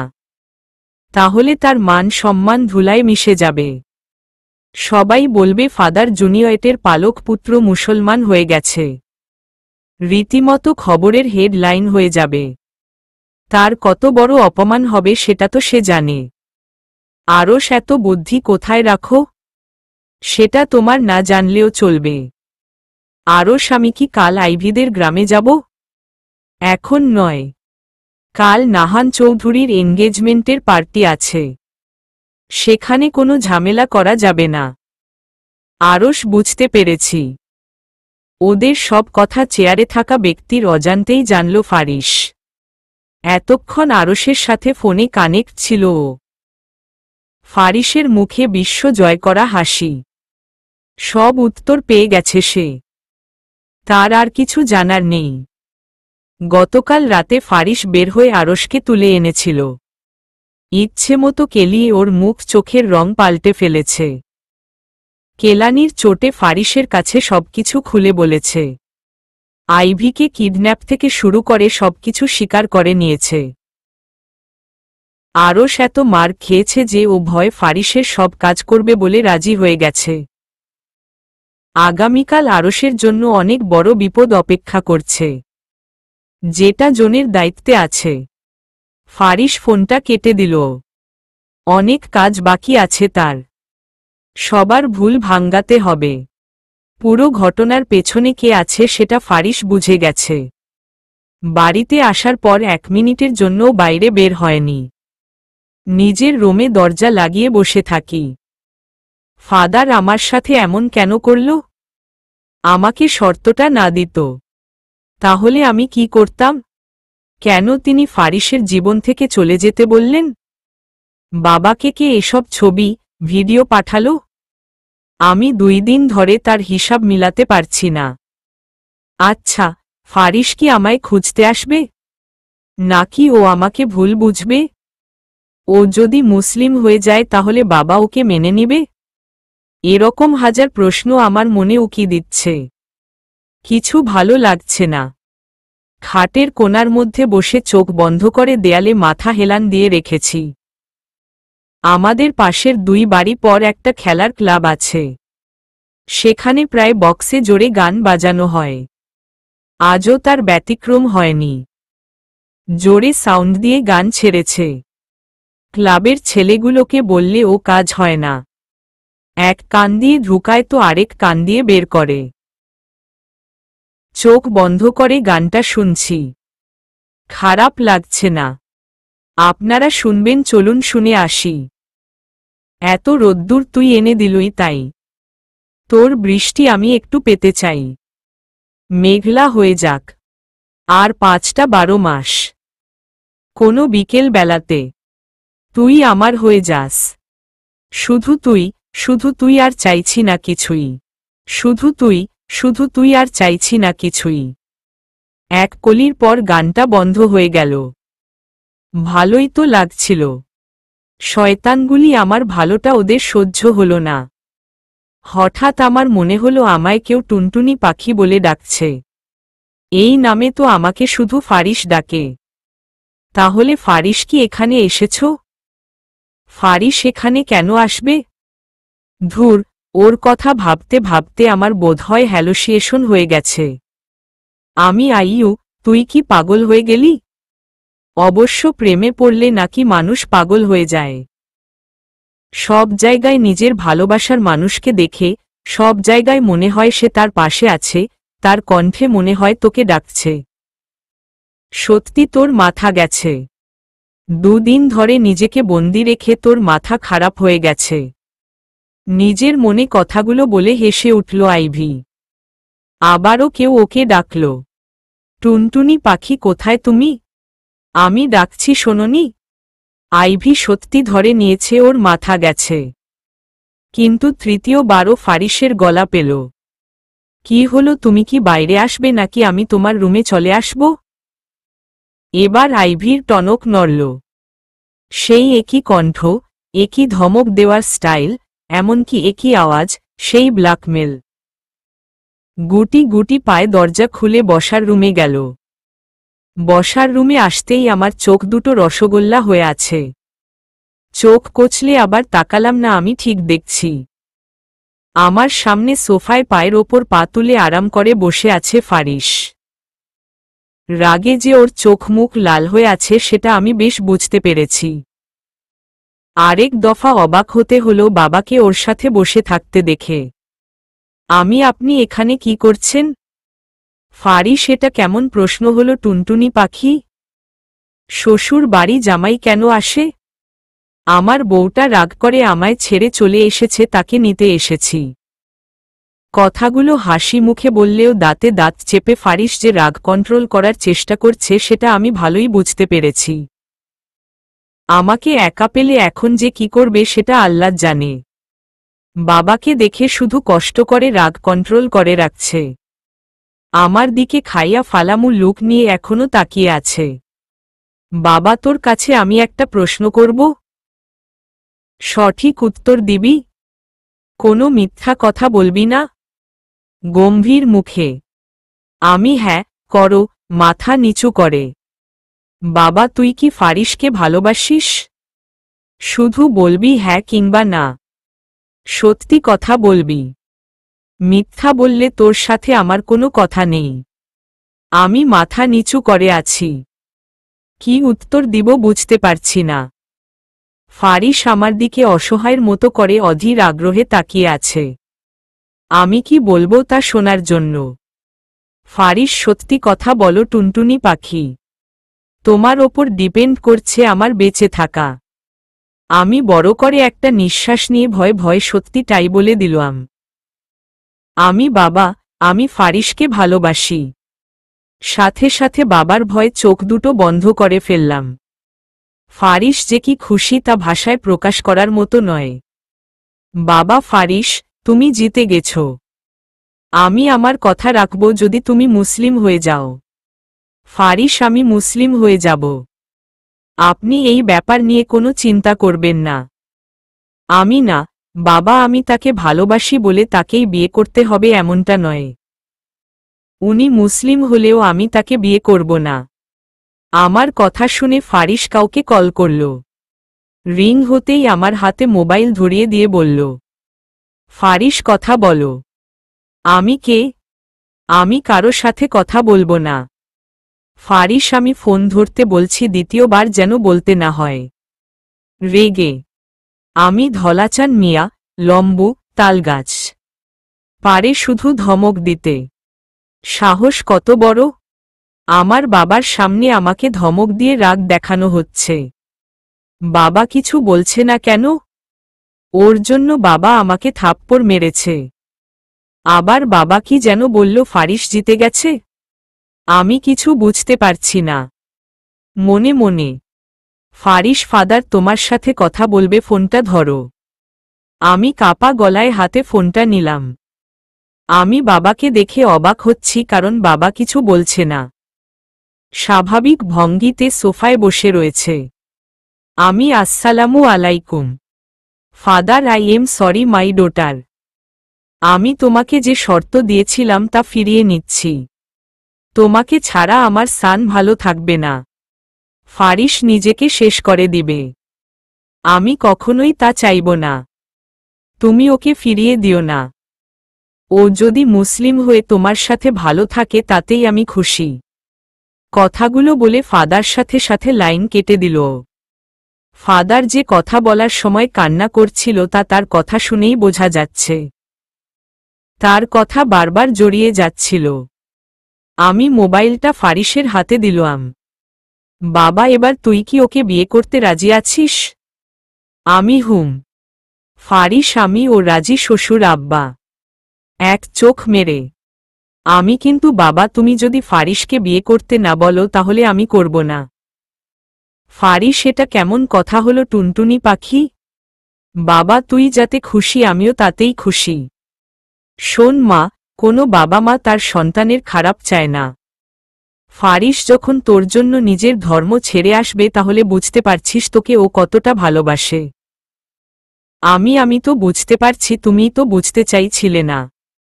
বীর বীর করে, বাবা আমি তোদের বিয়ের তোর জোর শুরু করি। আমি চাই সামনের শুক্রবার তোদের বিয়েটা দিয়ে দিতে।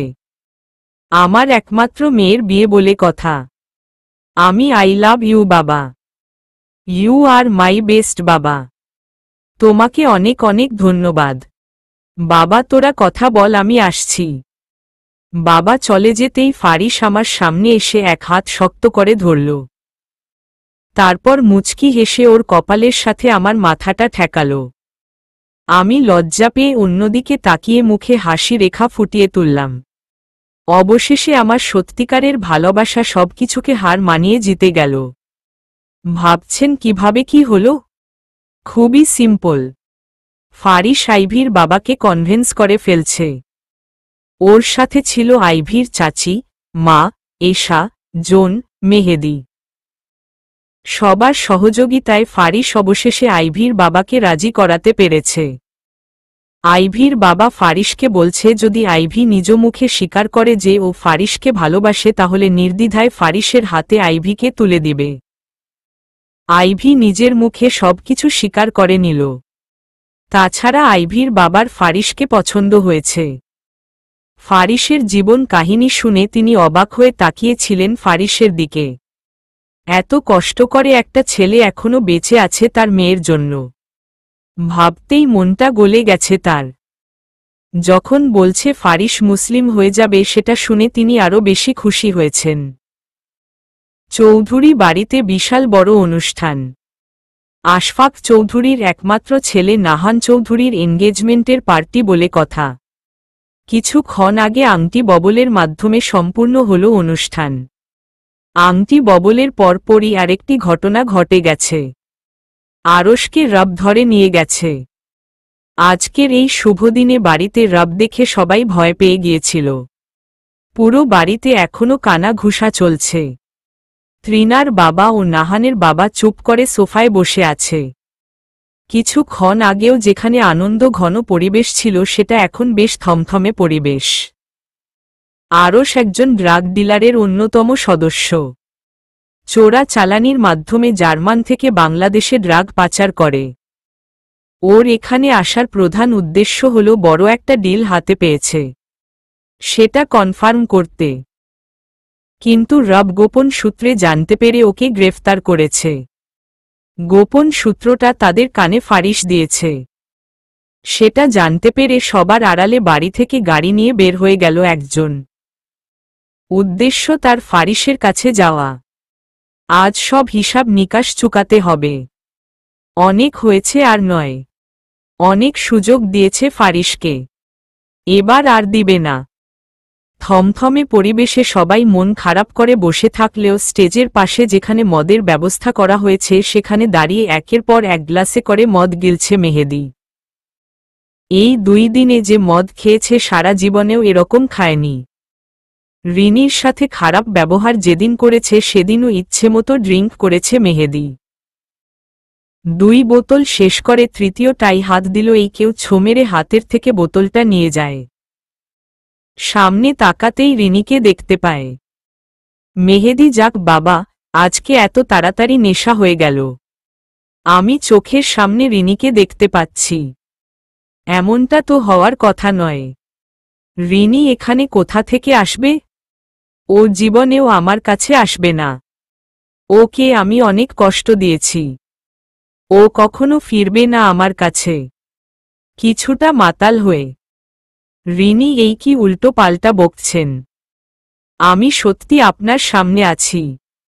মেহেদি ধুর, আজকে মাথাটা বেশি চড়ে গেছে। কি দেখছি না দেখছি। রিনি এভাবেই মেহেদির ওপর রেগে আছে। ওর এসব মাতলামি দেখে আরও রেগে গেল। ঠাস করে একটা চর বসিয়ে দিল মেহেদির গালে।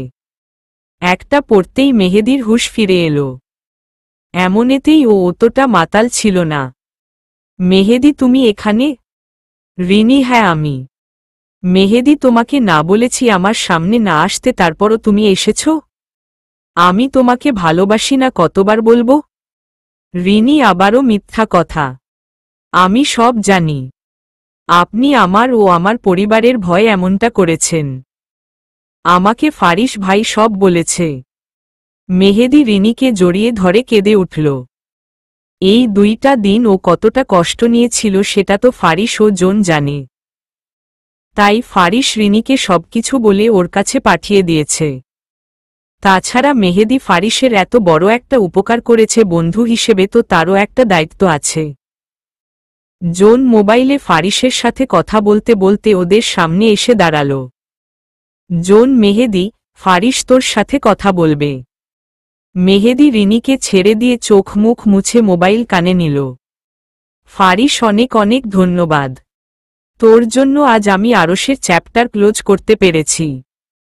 তুই না থাকলে কখনোই সম্ভব হতো না। মেহেদি ধন্যবাদ দিয়ে আমাকে ছোট করিস না।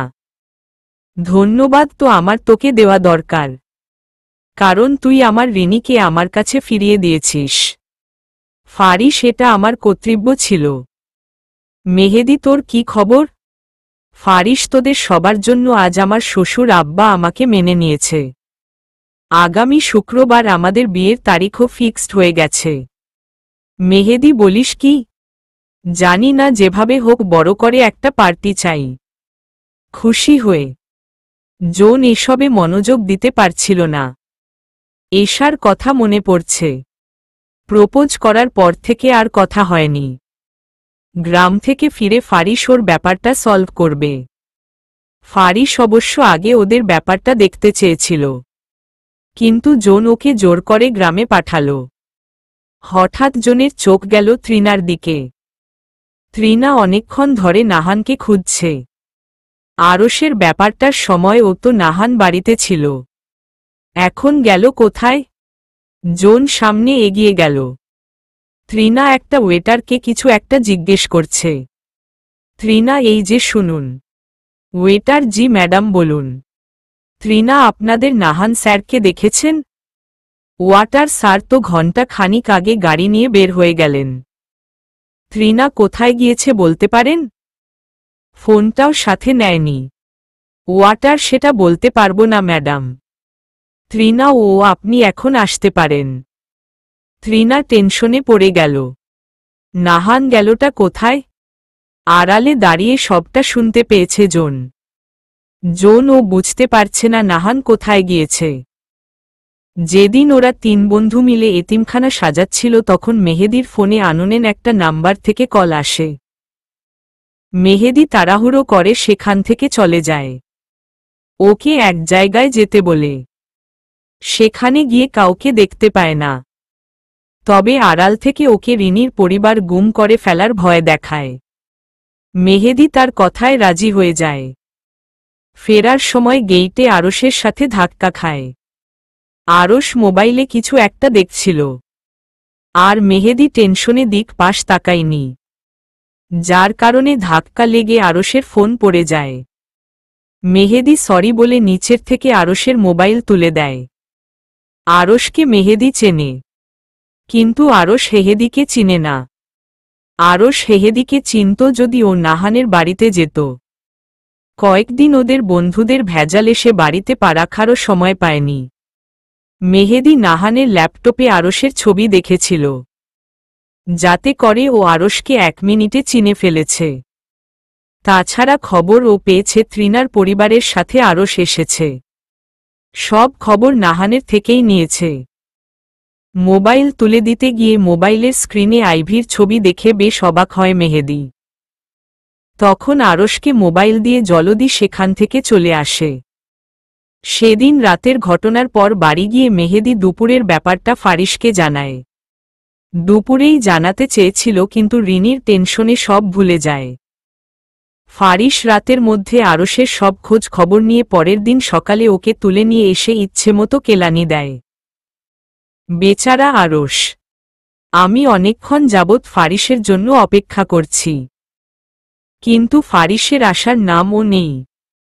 তখন বাবা চলে যাওয়ার পর আমার সাথে কথা বলে সেখান থেকে কোথায় চলে গেল কে জানে। এখন আমি দাঁড়িয়ে আছি একটা ব্রিজে। ব্রিজের পাশে একটা সোলার প্যানেলের বড় আলোক বাতি আছে, তাই ভয় ততটা করছে না। রাত প্রায় 8-এর নয়, চারিদিকে শুনশান। গ্রামে এতেই অনেক রাত। আমার সাথে আমার ছোট ভাই আছে বলে রক্ষা, নয়তো কবেই স্ট্রোক করে মরে পড়ে থাকতাম। ফারিস টেক্সট করে এখানে কেন আসতে বলেছে সেটাই বুঝতে পারছি না। পেছনে থেকে ফারিস বলল, ফারিস ও তোমরা এসে পড়েছ? আমি রাতের বেলা এখানে ডাকার মানটা কি? ফারিস পেতনির সাথে তো বাঁশবাগানে প্রেম করতে ভালো হয়, তাই এখানে ডেকেছি। এক চোখ মেরে, আমি এই আপনি কাকে পেতনি বললেন? আর বাঁশবাগান কোথায় পেলেন? ঠোঁটে চিহ্নযুক্ত মুখ। ফারিস রাগ করছো কেন? আমি তো মজা করলাম। আমি বাড়ি যাব। ফারিস আমিও যাব, তবে একটা খেলা শেষ করতে এখানে ডেকেছি তোমাকে।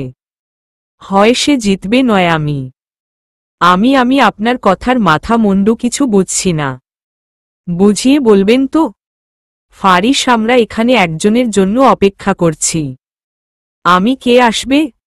ফারিস আসলেই দেখতে পারবে। আমি ব্রিজের সাথে হেলান দিয়ে চুপচাপ দাঁড়িয়ে রইলাম। ফারিস রিজভির সাথে শালা শালা বলে দুষ্টুমি করছে। অনেকক্ষণ হয়ে গেল কিন্তু কারো আসার নাম নেই। আমার বিরক্তি লাগছে। হঠাৎ একটা কালো গাড়ি দ্রুত এসে আমাদের সামনে থামল। গাড়ি থেকে একজন খুব তাড়াহুড়ো করে বের হয়ে ফারিসের মাথায় রিভলভার ঠেকাল। আমার সামনে উল্টো করে ঘুরে থাকার কারণে তার মুখটা দেখতে পাচ্ছি না। রিজভি ও আমি রীতিমতো কাঁপছি ভয়ে, কিন্তু ফারিসের ঠোঁটে হাসির রেখা দেখা যাচ্ছে। ফারিস ওয়েলকাম মাই শ্বশুর বাড়ি এলাকা। আমি এটা আবার কোনো ধরনের ইংলিশ? বীর বীর করে। আমি পেছনে দাঁড়িয়ে বুঝতে চাইছি আসলে ব্যক্তিটা ছেলে নাকি মেয়ে। পরনে কালো প্যান্ট, বড় কালো ব্লেজার, মাথায় কালো হ্যাট। আমি ভয়ে ভয়ে একটু সামনে এগুতেই ছোট একটা ইটের কোণার সাথে বেজে তার ওপর পড়ে গেলাম। অসাবধানতার কারণে সেও আমার সাথে পড়ে গেল। তার রিভলভার ছিটকে কিছুটা দূরে পড়ে গেল। ফারিস তাড়াতাড়ি করে আমাকে তুলল। কালো ব্লেজারের ব্যক্তিটা উঠে দাঁড়াতেই আমার চোখ দুটো বেরিয়ে যাওয়ার উপক্রম। আমি রিটা, তুমি? রিটা, হ্যাঁ আমি। তুমি এখানে কি করছে? ফারিস কি যে বল না টুনটুনি পাখি, ইনি তো সব নাটের গুরু। আমি মানে? ফারিস মানেটা খুব সিম্পল। আমার কাছে থেকে তোমাকে সরানোর জন্য সব প্ল্যান করেছিল রিটা, কিন্তু দেখো তা আর হলো না। তোমার বাবা চাচার কাছে ছবি ভিডিও পাঠানো, ফাদারের কানে বিষ ঢালা, হেহেদিকে ভয় দেখানো, আরশকে তোমার পেছনে লেলিয়ে দেওয়া থেকে শুরু করে সব কিছুর পেছনে ওর হাত। Am I right miss Rita Chowdhury? Rita, হ্যাঁ, সবকিছু আমি করেছি, কারণ আমি ফারিসকে ভালোবাসি। যে কোনো কিছুর বিনিময়ে আমার ফারিসকে চাই। কিন্তু ও তো তোকে ভালোবাসে আইভি, তাই আমি তোকে ওর জীবন থেকে সরানোর জন্য আমি এত কিছু করছি। রেগে, তুমি কি করে জানলে আমরা এখানে? ফারিস কি যে বল না টুনটুনি পাখি, তিনি আমাদের সকল কথা জানে। আমরা কোথায় যাই, কি করি, এভরিথিং জানেন তিনি, তাই না রিটা আফা? রিটা, ফারিস এখানে আমিই আসতে বলেছি ওকে। সব কিছু শেষ করা দরকার। যে গেম তুমি শুরু করেছে সেটা আমি শেষ করি। তোমাকে আমি SMS দিয়েছিলাম, সেটা দেখেছ বুঝি? মা, আমাদের বিয়ে তো আরো কয়েকদিন দেরি আছে, এখনই চলে এসেছ কেন? আমি কিছুই বুঝতে পারছি না। ফারিস, রিটা আফাকে আমি একটা ছোট মেসেজ দিয়েছি যে আগামী শুক্রবার আমাদের বিয়ে। আর দেখো না আফায় আজকে বিয়ে খেতে চলে এসেছে। তা গিফট আনেননি আফা? রিটা, কে আফা? তোমাকে আমি। ফারিস, আরে রাগ করেন কেন আফা? ফারিস রিটার সাথে দুষ্টুমি শুরু করছে, আর রিটা রাগে ফুঁসছে। আমার ফারিসের কথা শুনে ভীষণ হাসি পাচ্ছে। হঠাৎ রিটা নিচের থেকে রিভলভার তুলে ফারিসের দিকে তাক করল। ফারিসের এক হাত দূরে রিটা দাঁড়িয়ে আছে, আর ফারিস শান্ত ভঙ্গিতে দুই হাত গুজে দাঁড়িয়ে হাই তুলছে। আমি ফারিসের কাজ দেখে অবাক হচ্ছি। রিটা, বিদায় ফারিস। আমি যখন তোমাকে পাবো না তাহলে অন্য কাউকেও পেতে দিব না। ভেবেছিলাম তোমাকে ভালোবেসে জোর করে নিয়ে আগলে রাখব। তা হলো কোথায়? তুমি তো আইভির জন্য পাগল। আমি জানি আমি তোমাকে আর কখনোই পাব না। তাহলে তোমাকে বাঁচিয়ে রেখে কি লাভ আমার? যেটা আমার না হয় সেটা আমি অন্যকেও পেতে দেই না। তুমি যখন আমার হলে না, তাহলে আইভির কি করে হতে দিতে পারি? ফারিস থাকবে না তো কোনো ভেজালও থাকবে না। Bye my dear Faris. রিটার কথা শুনে আমার চোখ মুখে আতঙ্ক দেখা দিল। রিজভি আমার পেছনে লুকিয়ে আছে। ফারিসের চোখে কোনো ভয় নেই। আমি ভাবলাম রিটা বোধহয় মজা করছে, কিন্তু না, আমার ধারণা ভুল করে দিয়ে রিটা ফারিসের দিকে পরপর দুটো গুলি করল। আমি ফারিস। 6 বছর পর কিচেনে কাজ করছে একটা মেয়ে, আর কেউ নয়, আমাদের আইভি। সে এখন 6 বছর আগের সবকিছু ভুলে নতুন করে জীবন শুরু করেছে। ছোট একটা ফ্ল্যাটে ছোট একটা সংসার। আমি কিচেন থেকে গিয়ে রুমে ঢুকলাম। রুমের খাটে আমার কলিজার টুকরো 4 বছরের ছেলে আইজান ঘুমিয়ে আছে। আমি মাথায় হাত বুলিয়ে তাকে ডাকতে লাগলাম।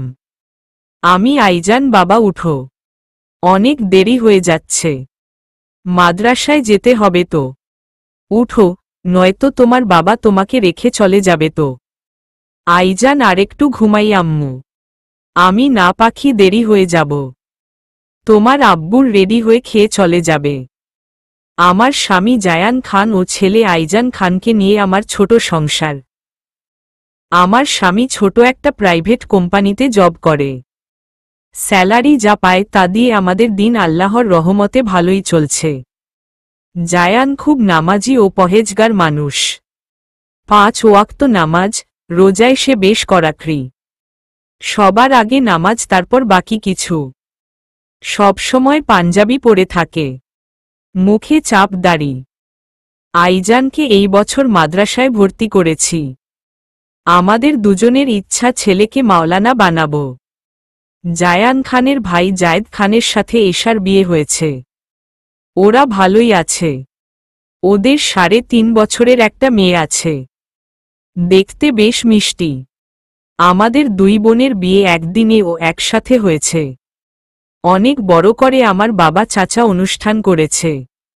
আমরা 2 বোন সবার দোয়ায় সুখে আছি। ওয়াশরুমের থেকে এখনো পানির শব্দ আসছে। এই মানুষটাকে নিয়ে আমি আছি আরেক বিপদে। গোসলে ঢুকলে তার বের হতে মন চায় না। ভাবছেন কার কথা বলছি? আমার পরাণের স্বামীর কথা বলছি গো। পরাণের স্বামী। তার ওয়াশরুমে ঢুকলে আর বের হতে মন চায় না। আল্লাহ জানে কি করে এত সময়। আমি জানতাম মেয়েদের বেশি সময় লাগে ওয়াশরুমে। এখন আমার স্বামীকে দেখে আমার ধারণা পাল্টে গেছে। আমি দরজা ধাক্কাতে লাগলাম। আমি আইজানের আব্বু, তোমার হলো? কত সময় লাগে তোমার? সব সময় নাকি আমি দেরি করি? ছেলেকে মাদ্রাসায় পৌঁছে দিবে কখন? কি গো শুনছ? এই বাবুর আব্বু? ধুর, ছাই, ভালো লাগে না। জায়ান কিছু সময় পর ওয়াশরুম থেকে বের হল। খাটের দিকে চোখ পড়তেই দেখল পাঞ্জাবি, ঘড়ি, আতর, যাবতীয় জিনিস ভাঁজ করে রাখা। প্রতিদিনের মতো আজও কোনো কিছু ব্যতিক্রম নেই। মুচকি হেসে তৈরি হয়ে নিল। আমি রুমে ঢুকে দেখি তিনি রেডি হয়ে গেছেন। আমি কালকের কথা মনে আছে? জায়ান, হুম, মনে আছে। আমি কালকে কি? জায়ান, কাল একটা বিশেষ দিন। আমি কি বিশেষ দিন? জায়ান, কাল আমাদের আদরের ছেলে আইজান খানের 4 বছর পূর্ণ হবে। আমি, তোমার তাহলে মনে আছে? আমি ভেবেছি তুমি ভুলে গেছ। সব ব্যবস্থা করেছ? জায়ান আমাকে পেছনে থেকে এক হাত কোমরে রেখে হেঁচকা টান মেরে কাছে টেনে নিল। আমার পিঠ তার বুকের সাথে ঠেকে আছে। আমার কাঁধে তার থুতনি রেখে বলল, আমি করছোটা কি? ছেলে চলে আসবে তো? জায়ান, কেউ আসবে না। তুমি কি সকালে কোরআন পড়েছ? আমি আসলে হয়েছে কি বাবুর আব্বু? জায়ান, কি হয়েছে? তুমি পড়নি তাই না? আমি জায়ান, সকালে অন্ততপক্ষে সূরা ইয়াসিনটা পড়া উচিত ছিল তোমার। তুমি জানো না এই সূরার ফজিল তো? আমি জায়ান, তাহলে পড়নি কেন? আমার অনেক ঘুম পেয়েছিল। প্রত্যেক দিন তো পড়ি, শুধু আজকে পড়িনি। জায়ান, এটা তুমি ঠিক করনি। আজকে পড়ে নিবে। আমি আচ্ছা। খাবে চলো? জায়ান, চলো। এশা সারা বাড়ি দৌড়াচ্ছে। ভাবছেন পাগল হয়ে গেছে নাকি? না, ওর মেয়ে খাবার খাবে না বলে এদিক সেদিকে ছুটছে, আর এশা খাবার হাতে ওকে ধরার চেষ্টা করছে। এশার মেয়ের নাম নিশা, খুব দুষ্টুমি করে। এশা, নিশা মা মনি, একটু খেয়ে নেও। এমন করতে হয় না, এইটুকু খেয়ে নাও। তখন খাবার টেবিলে এলো জায়েদ। অফিসের জন্য পুরো তৈরি হয়ে এসেছে। দুই ভাই একই কোম্পানিতে কাজ করে। জায়েদ, আমার মামুনির কি হয়েছে? নিশা, আমি খাবো না বাবাই। আমুকে মানা করো। আমি তাবো না। এশা, নেও, ধরো, তুমি খাওয়াও তোমার মেয়েকে। আমি আর পারবো না। 1 ঘন্টা ধরে ওর পেছনে ঘুরে এতটুকু ও খাওয়াতে পারিনি। জায়েদ, আমার অফিসে যেতে হবে তো। এশা, তোমার মেয়ের থেকে তোমার অফিস বড় হয়ে গেল। তুমি এখন নিশাকে না খাইয়ে যেতে পারবে না। জায়েদ, আচ্ছা দেও। জায়েদ নিশাকে কোলে তুলে খাইয়ে দিচ্ছে। নিশাও চুপটি করে খাচ্ছে, একদম ভদ্র মেয়ে হয়ে। এশা হা করে ওদের দিকে তাকিয়ে আছে। 1 ঘন্টায় এশা পারল না, আর জায়েদ 10 মিনিটে খাওয়া শেষ করে দিল। এশা ফাজিল মেয়ে। আমি 1 ঘন্টা তোর পেছনে ঘুরলাম আর তুই খেলি না, আর বাবার হাতে কয়েক মিনিটে ফিনিশ করে দিলই। আমাকে কি হয়রানটাই না করালি? এখন বাবার ভক্ত হয়ে গেছো তাই কোনো সমস্যা হলো না খেতে। জায়েদ, এই না হলে আমার মেয়ে। এশা যেমন বাবা তেমন মেয়ে। এশা মুখ ঝামটা মেরে কিচেনে চলে গেল। নিশা দুষ্টমি হাসি দিয়ে খেলতে চলে গেল। জায়েদ চুপচাপ খাবার খেয়ে বের হয়ে গেল বাড়ি থেকে। অফিস থেকে ফিরছে জায়েদ ও জায়ান। রিকশার জন্য দাঁড়িয়ে আছে 2 ভাই।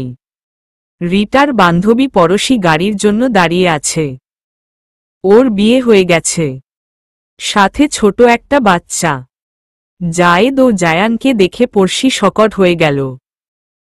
দুজনের পরনে পাঞ্জাবি, মাথায় টুপি, মুখে দাড়ি। এ দুজনকে তো সে চিনে। গত 6 বছর ওদের সাথে দেখা হয়নি। সামনে এগিয়ে এলো পড়শি। পড়শি, ফারিস, জোন, কেমন আছেন আপনারা? জায়ান, সরি, আপনার কোথাও ভুল হচ্ছে। জায়েদ, আমাদের নাম ফারিস কিংবা জোন নয়। পড়শি, আরে আমাকে চিনতে পারছেন না? আমি পড়শি, রিটার বান্ধবী। জায়ান, দেখুন, আমার নাম জায়ান খান আর ও আমার ভাই জায়েদ খান। জায়েদ ভাই, চল, ওই যে রিকশা পেয়ে গেছি। জায়ান ও জায়েদ রিকশায় উঠে গেল। পড়শি হা করে ওদের যাওয়ার পানে তাকিয়ে আছে। না, ওর তো ভুল হওয়ার কথা নয়। এটা ফারিস ও জোন। ওদের এত পরিবর্তন। দুজন মুসলমান হয়ে গেছে। কিভাবে কি? কিছু বুঝছে না। রিকশায় চড়ে জায়েদ ও জায়ান রহস্যময়ী হাসি দিল। জায়ান, ফারিস মরে গেছে 6 বছর আগে। এখন যে বেঁচে আছে সে জায়ান খান। জায়েদ, প্রত্যেক মুসলমান একে অপরের ভাই ভাই। জায়ান, তাহলে তো আমি মিথ্যা বলিনি। আমরাও ভাই। মায়ের পেটের আপন ভাই না হই মুসলিম হিসেবে তো আমরা ভাই। জায়ান ও জায়েদ এক দালানেই থাকে। আইভি ওর ছেলেকে পড়াচ্ছে। বিকেল গড়িয়ে গেছে। জায়ানকে চিনতে পেরেছেন? হ্যাঁ, জায়ানই আমাদের ফারিস। আর জায়েদ খান জন স্মিথ। মুসলিম হয়ে দুজনই নাম পাল্টে ফেলেছে। ওরা এখন পাকা মুসলমান। মুসলিম হয়ে নিজেকে ধন্য মনে করে। 6 বছর আগে রিটা যখন গুলি করেছিল তখন গুলিটা ফারিসের গায়ে লাগেনি। পেছনে থেকে নাহান এসে ফারিসকে ধাক্কা মেরে ফেলে দেয়, যাতে গুলিটা মিস হয়ে যায়। রিটা যখন রেগে পার্টি থেকে রিভলভার নিয়ে বের হয়েছিল তখন ওকে আর কেউ না দেখলেও নাহান দেখে নিয়েছিল। নাহান রিভলভার দেখে বুঝতে পেরেছে ওর বোন কোনো অঘটন ঘটাবে। এভাবেই তো ওর বোনের ব্যাপারে সব জানা আছে তার। তাই গাড়ি নিয়ে ওর পেছনে পেছনে চলে আসে আইভিদের গ্রামে। কিছুটা দূরে দাঁড়িয়ে কি হচ্ছে তা বোঝার চেষ্টা করতে থাকে। যখন দেখে রিটা ফারিসের দিকে রিভলভার তাক করেছে অবস্থা বেগতিক। তড়িৎ বেগে ছুটে এসে ফারিসকে ধাক্কা মারে, যার কারণে বেঁচে যায় ফারিস। কিন্তু নাহানের হাতে চোট পায়। ফিরতি রিটা গুলি করার আগে ফারিস ওর হাত থেকে রিভলভার কেড়ে নেয়। রিটা এখন লন্ডন থাকে। নাহান নিজেদের বিজনেস দেখে, পাশাপাশি ভার্সিটি। ওর এবং ত্রিনার এক ছেলে এক মেয়ে। মেহেদি ও রিনির বিয়ে হয়ে গেছে ফারিসের বিয়ের কয়েক মাস পর। ওদের এক ছেলে আছে, নাম রাহাদিন। পরের দিন আইভি, জায়ান, এশা, জায়েদ, নিশা, আইজান ওরা 6 জন আজ এতিমখানায় এসেছে। আজ আইজানের জন্মদিন। ওরা জন্মদিন পালন না করে সারাদিন এতিমখানার বাচ্চাদের সাথে কাটাবে। সারা বছর জায়ান স্যালারির থেকে কিছু টাকা আলাদা করে রাখে ছেলের জন্মদিনের জন্য। তবে সে টাকা দিয়ে ছেলের জন্মদিনের অনুষ্ঠান না করে এতিমখানা ও রাস্তার বাচ্চাদের দুপুরে খাওয়ার ব্যবস্থা করে। ওর এই কাজ আইভি, এশা, জায়েদ সবাই পছন্দ করে। কিছু সময় পর মেহেদি, রিনি ও তাদের ছেলে রাহাদিন এলো। নিশা, আইজান ও রাহাদিন বাচ্চাদের সাথে খেলছে। এশা, রিনি ও আইভি বসে গল্প করছে। জায়ান, জায়েদ, মেহেদি রান্না দিকে তদারকি করছে। সারাটা দিন সেখানে কাটিয়ে সন্ধ্যায় যার যার বাসায় চলে গেল। রাতে এশা সোফায় মুখ ভার করে বসে আছে। নিশা ঘুমিয়ে গেছে। এশা আজ ওর বাবার বাড়ি যেতে চেয়েছিল, কিন্তু জায়েদ মানা করেছে। ল্যাপটপে কাজ শেষ করে এশার সামনে হাঁটু গেড়ে বসল জায়েদ। এশার এক হাত ওর 2 হাতের মুঠোয় নিয়ে বলল, জায়েদ মন খারাপ হয়েছে এসু মনি। এশা একদম আমার সাথে কথা বলবে না। জায়েদ তোমাকে কি আমি যেতে এই জন্য মানা করেছি কারণ কিছু দিন পর ঈশা আপু আসবে, তখন যেও। এখন একা একা বেড়ানোর থেকে বোনের সাথে বেড়াতে ভালো লাগবে। তুমি যদি চাও এখনই যেতে পারো, আমি মানা করছি না। এশা কিছুক্ষণ ভেবে দেখল জায়েদের কথাটাই তো ঠিক। ও তো এসব ভাবেনি। এশা সরি, আমি আসলে তোমার মতো ভেবে দেখিনি। আমি কিন্তু অনেক দিন থাকব। জায়েদ বউ ছাড়া আমি থাকব কি করে? এভাবেই তোমাকে পেতে আমার অনেক কাঠখড় পোড়াতে হয়েছে। জন স্মিথ থেকে মুসলিম হয়ে জায়েদ খান হয়েছি। তোমার বাবাকে কত কষ্ট করে রাজি করে বিয়ে করেছি। বউ ছাড়া থাকব বলে কি এসব করেছি নাকি? তোমার ছাড়া আমারও ভালো লাগে না। এশা কেন? তুমি কি মুসলিম হয়ে আফসোস করো? জায়েদ তওবা তওবা, কি বলো এসব? আমি ভুল ছিলাম, আল্লাহ আমাকে সঠিক পথে পরিচালনা করেছে, এতেই আমি আলহামদুলিল্লাহ অনেক খুশি। এশা বুঝতে পেরেছি, আর বলতে হবে না। Zayed I love you Esha. Esha I love you too. এখন ঘুমাও, নয়তো সকালে ফজরের নামাজ কাজা হয়ে যাবে। জায়েদ চলো ঘুমিয়ে পড়ি। সারাটা দিন আনন্দে কেটেছে আমাদের। আইজানকে ঘুম পাড়িয়েছি। ছেলেটা দেখতে পুরো ওর বাবার কার্বন কপি। বাবার মতো দেখতে ফর্সা, চোখ দুটো পেয়েছে ওর বাবার বিড়ালের চোখ। চুলগুলো অনেকটা লালচে কালার। মনে হয় রং করা। দেখতে মাশাল্লাহ। আমার মুখের গড়নের সাথে একটুও মিলে না। দেখতে বিদেশির বাচ্চা। হবেই তো ইংরেজ বাবার ছেলে তো। নামটাও দুজনের সাথে মিল করে রেখেছি। আইভি রাই এবং জায়ানেরা বাদ দিয়ে নাম রেখেছি আইজান। জায়ান মানে আমার ফারিস ওয়াশরুমে গেছে। আমি বারান্দায় দাঁড়িয়ে আকাশে চাঁদ দেখছি। জায়ান ওয়াশরুম থেকে বের হয়ে আমার পেছনে থেকে এসে জড়িয়ে ধরল। জায়ান কি ভাবছ টুনটুনি পাখি? আমি ভাবছি। দেখতে দেখতে 6 বছর কেটে গেল। মনে হলো কয়েকদিন আগে আমাদের বিয়ে হয়েছে। আমাদের ছেলের বয়স 4 বছর। আমার এখনো মনে হয় সেদিন তোমার সাথে ভার্সিটিতে দেখা হলো। সময় কিভাবে পেরিয়ে গেল ফারিস। জায়ান তুমি আবারও আমাকে ফারিস বলছো? তুমি ভুলে গেছো আমি এখন খ্রিস্টান নই, আমি একজন মুসলিম। তাই আমাকে তুমি আমার মুসলমান নামে ডাকবে। আমি উহু। আমি তোমাকে সেই লম্বু তালগাছ ধলাচান মিয়া বলবো। জায়ান কি বললে আবার বলো? আমি কেন কানে শুনতে পাও না নাকি?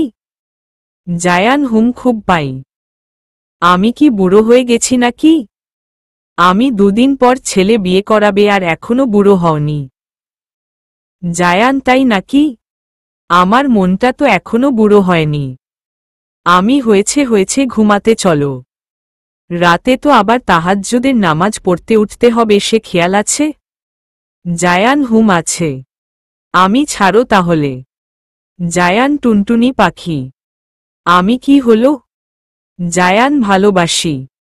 আমিও। জায়ান কতটুকু? আমি অনেক। ভালো না বাসলে কি তোমাকে পেতাম নাকি? আমার তো সেদিন মনে হচ্ছিল আমি তোমায় হারিয়ে ফেলেছি।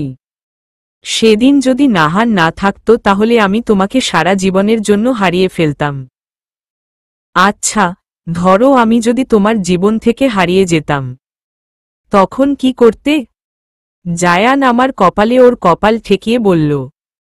জায়ান চুপ, একদম এসব কথা বলবে না।